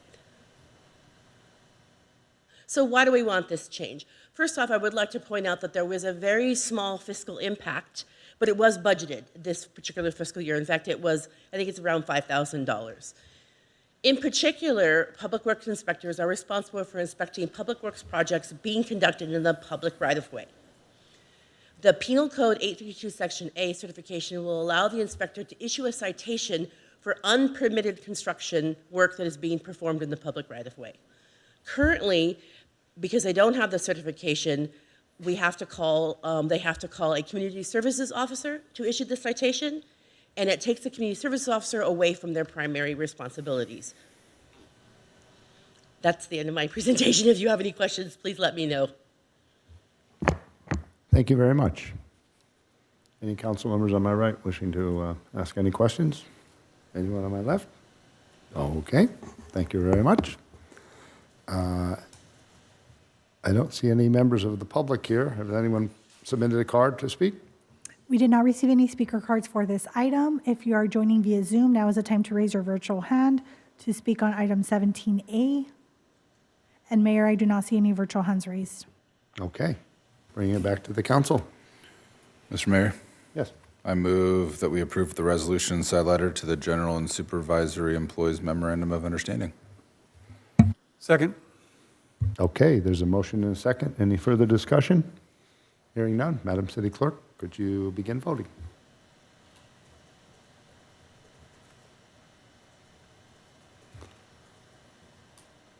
Okay, the results are up on the screen. Could you announce the tally? Motion carries unanimously. Thank you. And what's next on our agenda? Next, we have item 17B, informational update on city's broadcast system, cable franchises, and streaming options for public meetings. And this item is in collaboration with the city manager's office. So I'll be presenting the staff presentation, followed by Q&A, if necessary, provided by both myself and Deputy City Manager Crespi. Great, thank you. Thank you. So at your October 8th meeting, Mayor Pro Tem Seaman requested and Mayor Francois supported directing staff to return with an information item presented tonight regarding the city's broadcast system, cable franchises, and streaming options for public meetings. Broadcasting coordination is very complex. Currently, broadcasting public meetings to PEG channels involves integration of the city's audiovisual equipment with technology provided by cable companies. It also involves coordination between the city's information technology team, Western Audiovisual, Pegasus Studios, and city staff. And in the event of technical interruptions, staff does collaborate with all relevant teams to diagnose and resolve the issue to ensure a seamless future broadcast. In addition, I wanted to just add, related to that slide, we do have attachment 5, which does provide a Pegasus broadcast progress report, which does provide an outline of the collaborative work that they have assisted us with since they started in January. Some background related to our equipment is CIP 672. In 2020, the Council Chamber's audiovisual and broadcast system did undergo a comprehensive upgrade. The original design and scope of the upgrade did not anticipate impacts of COVID-19, which necessitated fully virtual or hybrid public meetings. Ongoing improvements to the audiovisual and broadcast system have enabled the city to support hybrid meetings with multiple streaming options for live and archived viewing. And pages 2 and 3 of the staff report list the additional improvements that have been made post CIP 672. And just as a quick note, prior to these upgrades, meetings could only be viewed in person, streamed through Granicus on the city's website, or via Spectrum 8 or Frontier Channel 31, which are 2 PEG channels. Our current streaming options have become more robust since CIP 672 and involve Zoom, which includes live streaming only. We do stream on our city website, which is our 24/7 city cable channel.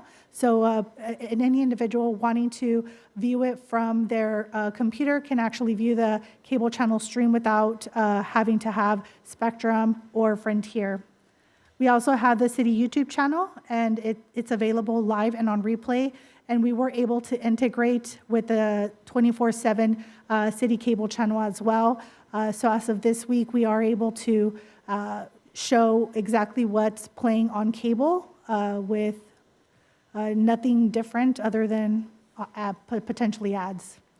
We also have the last bullet there is Reflect Plus. This is a new system provided by Cablecast. It offers both live and replay options. We're hoping to go live with Reflect Plus by December of 2024.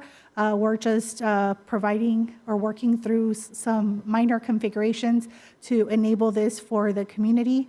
This will allow anyone with iOS, Android, Apple TV, Amazon Fire, and Roku to download a Cablecast app, which will then, you can view the City of Hermosa Beach channel. And in addition, you can view other government channels through this app and not have any ads like you would with YouTube. So that's a very unique and new feature, which we'll showcase very soon. In 2006, the Digital Infrastructure and Video Competition Act of 2006 did shift video franchising authority from local governments to the California Public Utilities Commission.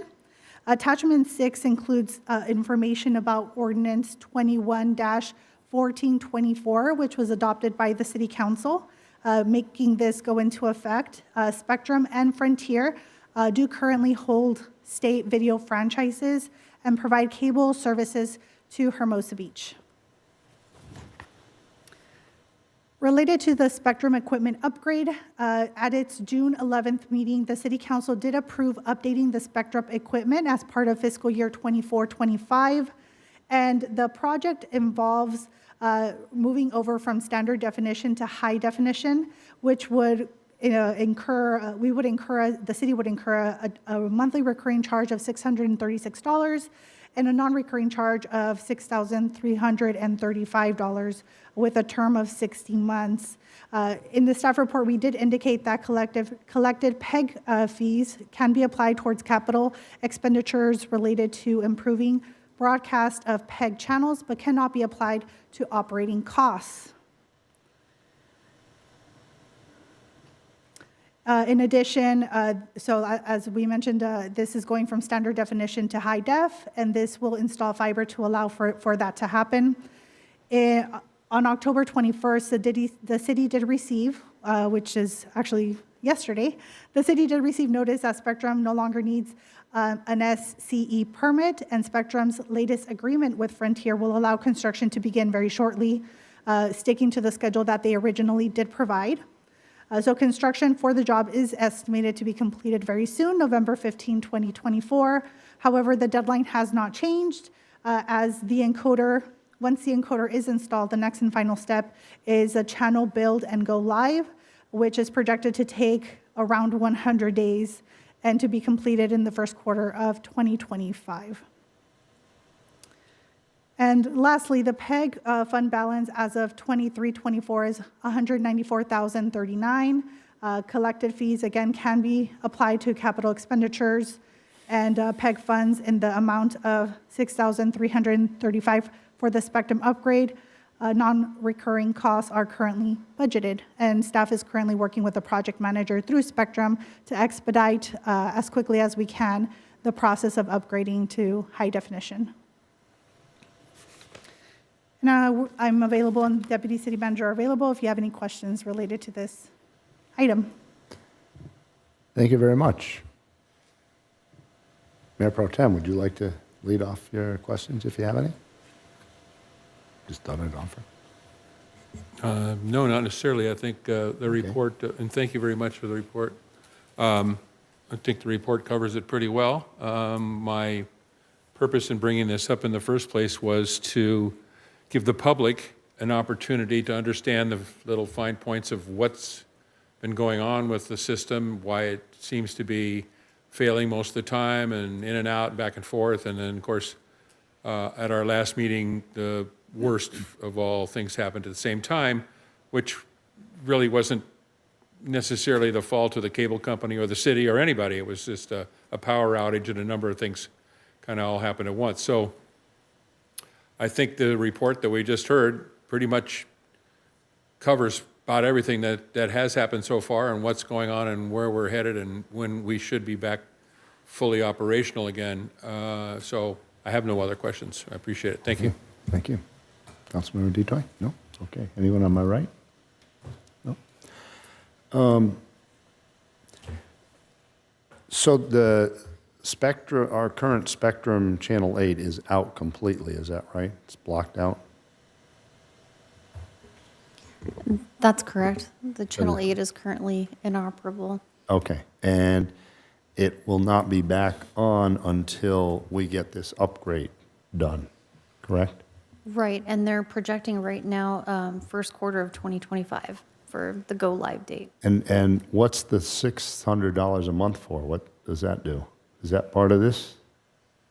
That is the cost of going high def, so it'll just be a monthly recurring cost for having that service.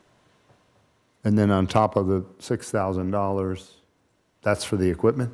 The installation and the Installation. equipment. Is there other charge beyond that that we need to pay to purchase the product? Not that I'm aware of. Well, I thought there was some dispute going on with whether Spectrum pays or we do regarding the high definition. So the city does have the ability to use the PEG funds, the 1% of gross revenue, to use towards hardware for projects. And so I believe that was the amount that was budgeted as part of the FY25 budget to use the PEG fund balance that's available for the hardware.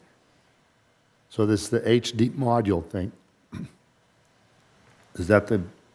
Correct, yeah, so at least my understanding, I'll defer, of course, to Madam City Clerk here, is that the progression from the current, and I don't know if module is the right vernacular, I apologize, for the equipment that we have, is now it's going to be a separate and distinct technology based off of fiber running somewhere in the community to the facility in the back of the room there to enable that HD and that HD production and then broadcast.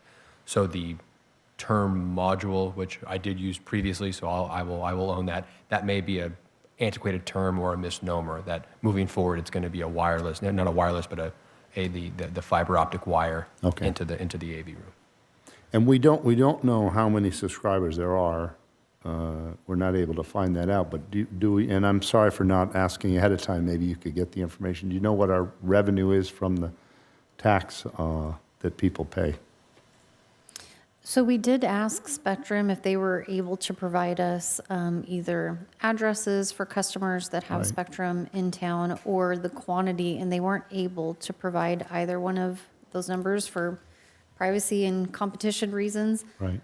So they weren't able to provide that. In terms of how much we get per year, and we have the current fund balance from administrative services, but we can look up and see what the annual amount that we receive in revenue is as well. And so now we have this new YouTube live channel that basically is now broadcasting what would have been on Channel 8. Is that correct? Correct. Yeah.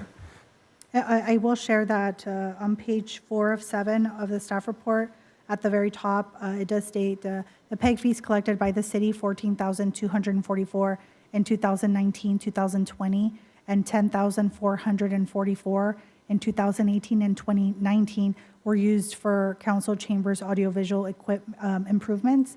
So it looks like that's approximately what we get a year. Right, okay, well, it's still substantial, then people are still subscribing. So with YouTube, people are able to watch it on YouTube, but there will be commercials. Is that correct? Correct, and Reflect Plus will go live Right. in the next month and a half or so, and so that will provide an experience of watching the cable channel without having to subscribe to Spectrum or Frontier. It'll be free, and anyone can download it on their smart televisions with 0 ads. But for now, it can still be used on YouTube for live. Correct. And are there ads with that, or I don't know how There they are would- ads, which Even is why so, in the middle of the live thing, you're going to be subjected to live ads then, huh? I'm not sure if live, but I Yeah. know that Okay. the replays, yes, there definitely is. So now there've been, so we also submit public service announcements and other things to cable to, for Spectrum to put up on their online, for viewing on their channel, is that right? Well, correct. So the issue here is that the Spectrum channel Yeah. is not broadcasting. But you are correct that I believe Frontier is the other cable provider for which that I believe that's channel 31 that produces, that broadcasts city meetings and then other appropriate Right, programming. because I guess we get some from the chamber and stuff like that we'll play and run through, and then some other announcements from the city, correct? So staff does put together a schedule that provides access to recent council meetings, recent board and commission meetings, as well as providing important public service announcement type information that is adjusted frequently according to Yeah. what meetings have taken place. So I worked as a public access producer many century ago when we had Multivision here.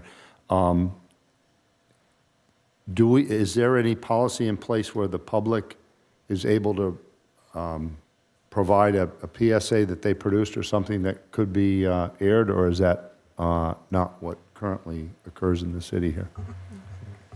That's not currently what occurs. The public access channel is for city content, public content.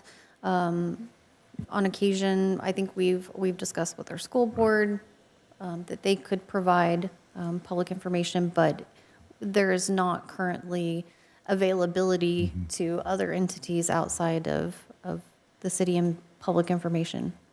But if the city wanted to, they could set up some type of program or procedure that could allow that in the future. Is that something that could be set up? That's why we have a public access channel? Is that similar to what happened like in the 80s, you know?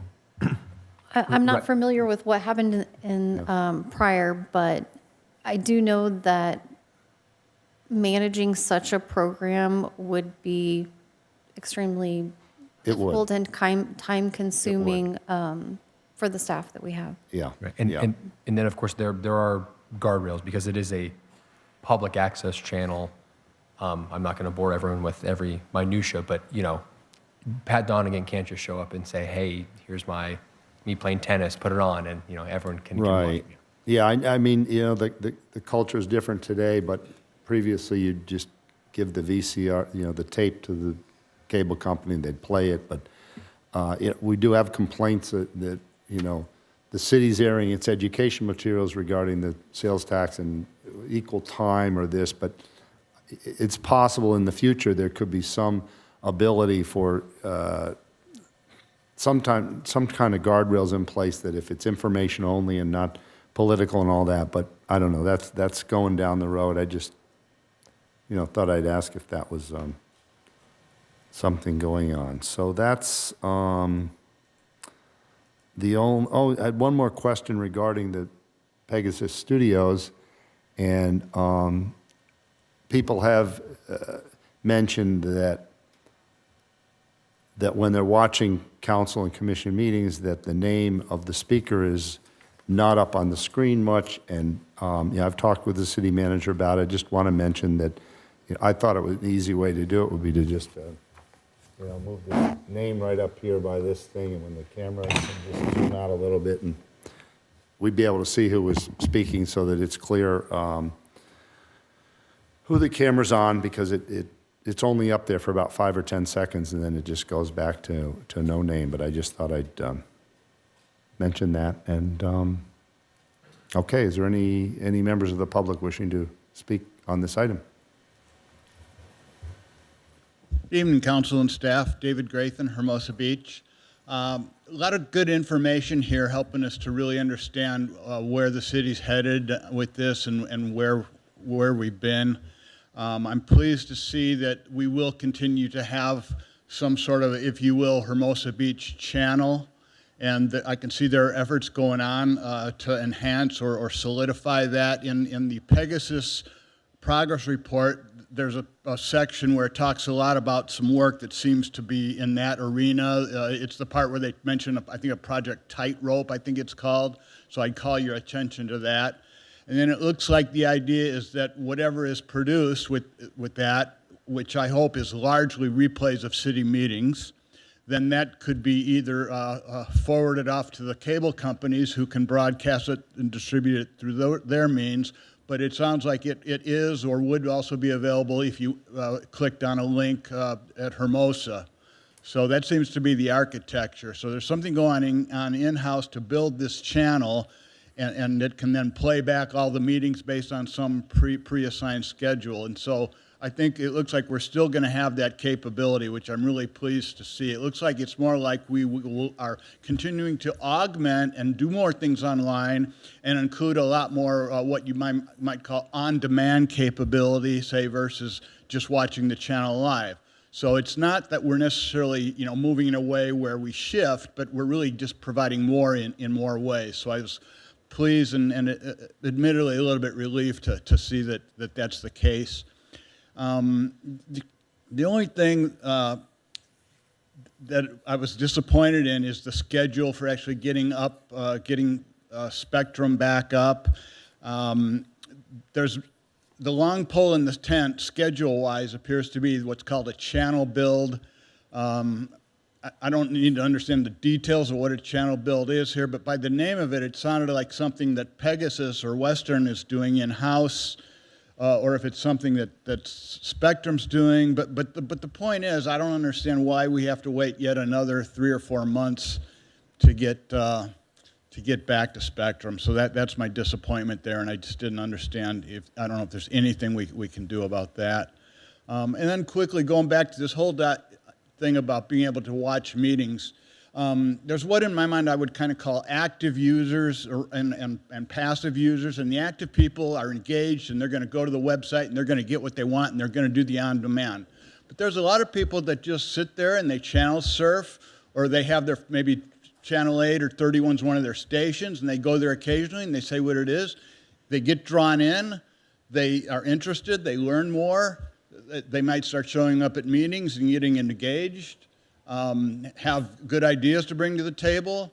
Who knows? One of them may have channel surfed and eventually come to a few planning commission meetings and one day became a public works commissioner because he was channel surfing and got drawn in by something like that. Thank you very much. I don't see anyone else out in the chambers. Do we have anyone online with their hand up? If you are joining via Zoom, now is the time to raise your virtual hand if you would like to speak on item 17B. And Mayor, I do not see any virtual hands raised. Okay. Bringing it back to the chambers, any additional comments or questions? Councilmember Detoy. Thank you, Mr. Mayor. Thanks for bringing this item forward. I mean, just the more public access, the more information we can get. It is so nice being able to, I don't necessarily watch the commission meetings live, but I'll go back and I'll click on them either through YouTube or the agenda items itself. But just leading up to this agenda item, I was meeting with city staff, and I know that other municipalities do the 24/7 live YouTube channels. This is at 9 a.m. yesterday, and by 4 p.m. yesterday, that channel is already up. So kudos to the staff. I just want to give you a little, a round of applause for that. So this is to augment the option that is the 24/7 through hermosabeach.gov when you click on the submenu, but also when you go to the YouTube channel, there will be that live stream as well. And then hopefully within shorter than 100 days, we will have that channel later, channel 31 up. And this is something that, we are cordless, cut the cord, whatever it is, streaming at home. So we do not have the local access channel in our house. But as I said, it's very important to get that ability out there and look for more in the future. I know some other cities that will stream on Facebook or whatever just to get those streams out there. So thank you very much, Mr. Mayor. Thank you to staff. Thank you. Anyone on my right? Okay. I guess we need a motion to receive and file probably, huh? Mr. Mayor, I move that we receive and file the informational update on the city's broadcast system, cable franchises, and streaming options for public meetings. Second. Okay, and there's a motion and a second. And with no further questions, let's do a vote.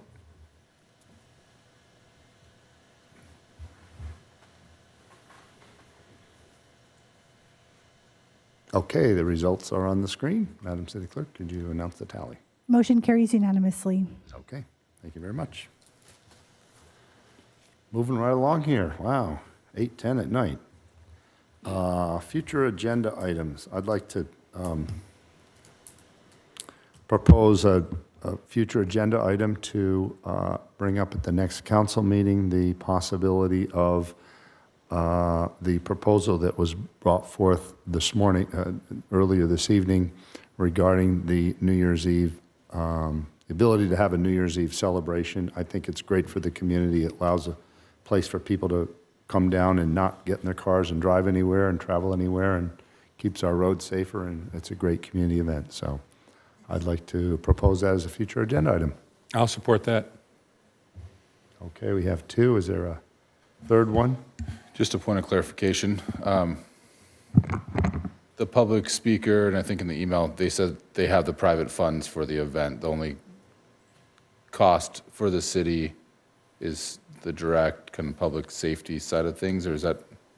Right, so yeah, my item would be on that respect, that this is not using city. You're funds. correct, Sure. and so I want to be sure that we can answer that question, but there's no need for us to decide on that tonight during this. Correct. But I was just clarifying that is Once what. again, that is my understanding, that is did one say that, offer, but, yes. Okay. but if the item were to come back, that is for your guys' consideration. Who knows how much they have raised, may not raise, or, yeah. Again, I just wanted to clarify just to make sure, but with that, I would be the third vote to support that. Okay. Excellent. And then one more point. Since there are three, then that becomes an action item. And the staff report that comes along with that agenda item would be a little more thorough than a information-only report. Correct, Mr. Mayor Pro Tem. Perfect. We'd Then all have the the ability details, all the to- details would be in that report. Okay. We'd have the ability to make that decision that night. Yeah, but the report would be much more detailed, including financing that's available and so on. So, perfect. Like it. And then I'd like to also ask for an agenda item on coming up with a donation policy in the city so that we can accommodate future items such as what was brought up by the Little League, where they approached us with possible funding for projects. So that's my other proposal. Is there any desire? Clarification on that, Mr. Mayor. In the past, we've just done MOUs with private organizations and haven't really solicited the donations and taken them into our coffers, per se, when they've done other improvements on other fields. Correct. So this one, and once again, I don't want to misspeak, so please, if Little League, if I mischaracterize your project, that's not what I mean to do. My understanding is that this, of course, would be a pretty substantive CIP as it pertains to modifications to Clark Field. The three gentlemen here in that organization were, gracious enough to say, hey, we think we can raise the funding and provide it to the city. That being said, it would still be a CIP. City staff would still have to go through all the same process of getting designs, going out to bid, et cetera, et cetera. And so, that process, of course, staff's not going to sit here and say, no, we're not going to take free money. Of course we would. But that process, and once again, it's up to your guys' discretion. I don't believe the absence of a donation policy right now is going to, curtail or vitiate that process right now. That is a future us decision about, hey, how do we want to structure it? How do we want to, do that if it does come to fruition? But of course, that's your guys' discretion. That's your guys' call to make.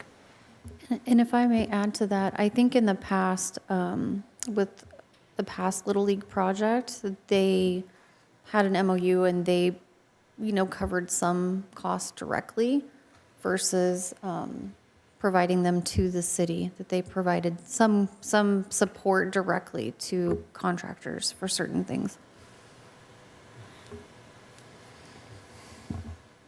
My proposal was to come up with, some cities do have donations policies, and that would then facilitate things in the future when money's available and it comes up. And in some cases, we may not need to do an MOU, and it would just facilitate things quicker if we have that policy in place. In others, the city manager could accept them directly if they're under a certain dollar amount and things like that. So that was my point of, for me, it doesn't hurt to come up with a policy if that's something we wanted to consider. So your suggestion is the policy of collecting donations, not necessarily the Little League project at all. But it could qualify if depending on how the policy's written, so that then we wouldn't have to do MOUs, and it would facilitate money coming in easier for projects like this. Okay, but I'm just trying to determine there's two separate issues. Yeah. One of them is the donation part is what you're requesting, and the other thing is that that does not necessarily include the Little League project at all, which would have to be a CIP anyway, right? Correct, yes. The improvements to Clark Field, no matter how it's funded. Right. Because we walk in, give us a check right now, or we use city funds, that has to go through the entire CIP. Right. Prevailing wage public works project. And then, Mr. Mayor, if I may, I don't want to belabor the point. Donation policy, you're right, other jurisdictions do have them. They are meant to kind of provide the general framework. For something as large and as substantive as this, there probably still would be some kind of, MOU, donation agreement, in addition to that policy, only because, we want to make sure our I's are dotted and T's are crossed. So I don't, the point of the donation policy is not we are going to perfectly, potentially solve the Little League project quite yet. It basically just says, hey, here's the roadmap, here are the guardrails, down the line, we can tighten it up. Yeah. Okay. One more question from the city attorney, I guess. Could not any organization, for instance, in this case, the Little League group, couldn't they just simply start their own GoFundMe program on their own or privately and raise money for something, and at some point come to the city and go, hey, look what we did. We got $25,000 here. We want to give it to the baseball diamond project, blah, blah, whatever. Is that, sure, that's certainly within the bounds of... That is undoubtedly within, I encourage and hope that happens for all city projects. Now, once again, there probably would be a process. We would make sure you guys are, apprised of that. And once again, obviously, Little League is not one of them, but we probably would do a formal acceptance. There's maybe other more nefarious individuals out there that if they came to the city and wanted to give us some amount of money, maybe we would do a calculus in terms of, hey, it may not be worth it. Obviously not the case here, but just want to be sure that there would be a process even in that scenario, Mr. Mayor Pro Tem. But if there's something, small dollar amount, right now, we'd have to do an MOU and go through all that. But if we had a donation policy, it could be just accepted directly without going through that. Yeah, I can't really speak to every hypothetical, but yeah, that's kind of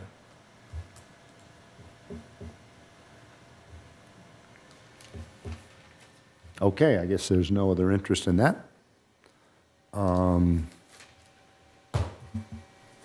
Mr. Mayor Pro Tem, did you want to bring up this? I'll bring up the special events policy. No, I would like to. Okay. I would like to seek support for a discussion about removing the temporary minor special events permit process from the zoning update and moving it along at a more rapid pace to get it approved sooner. And from what I understand, that process is to come to us first and then move it to Planning Commission next, and then come back to us for approval. So in that case, I would seek support for that process. And if we could get 3 people to make it an action item, that would just save us just that much more time. So at our next meeting possibly, or the next available time, that we bring this up as a future agenda item and move it along with support from 3. Okay, I'll go along with that. Another clarification. I think I heard the city attorney that we could, in this item, just direct the planning commission, does it have to come back to us first? Or could we just make this future agenda item go directly to planning? You know, my only potential concern is that there was formal direction from you all as a body. I believe that's what Madam Deputy did say. Obviously, you guys are all up here, but I guess in this instance, it would probably be best for it to come back to the city council in this instance. Because previously we had voted that to direction keep in it the first with place. the Correct, zoning exactly. So I update. don't want Okay. that decision to Even be if that's a reversed. 3-minute discussion to go, let's undo what we did, okay, everybody fine? And Good? I apologize, Yeah, yeah. I understand, but yes, I will, once again, All right. in All this the- instance, yeah. All the more reason why I would request that we get at least 3 so that we can make it an action item and move right along with it. I'll gladly be the third, and, if it's on consent, it's on consent. Great, thank you. Okay, thank you very much. Councilmember Massey. Mr. Mayor, I too have another matters item. I seek support to direct staff to direct the naming subcommittee to consider and decide whether to name the accessible play area at South Park the Casey Rohrer Accessible Play Area, or a similar name acceptable to the city and the family, with appropriate signage to memorialize Casey. I fully support that. As a member of that naming subcommittee and as a friend of Beth Rohrer, I think that's a wonderful idea and certainly worth consideration. I'm all for it. Love to have 3 on that too, so we can. Yeah, I'm move right along with I'm it. okay with that. There we got 4. There we go. Okay, there we go. Thank you. Does that go to Parks and Recs Committee first? It would go to. Oh, we have a council subcommittee that includes, okay, right. Okay. Anyone else? We're rocking and rolling here. Okay, Put a fork in it. this meeting is, oh, yes? If I could just ask for clarification, on the first item regarding the New Year's Eve, considering the New Year's Eve event, that one's time sensitive. I believe we only have 1 meeting prior to that time. So that one, the direction is to come back at the next meeting. Regarding the minor special temporary event permits, I heard that one potentially could be on consent, so we'll try to get that one on the next one. And then timing considerations regarding naming of the play area, just seeking clarification on timing for that one because the November agenda is quite large. If that one is also, Councilmember Massey, if you have an idea of timing for that one. It's not time sensitive. Okay. All right, thank you. So with regards to the New Year's Eve celebration, did you state that it would be able to come up at the next meeting or not? I'm not sure we want to fully comment on that. We understand city council's direction. We are going to do what we can, and I think it's best just to leave it at that, only Right. to the fact that I don't want to guarantee something right now that doesn't come to fruition later.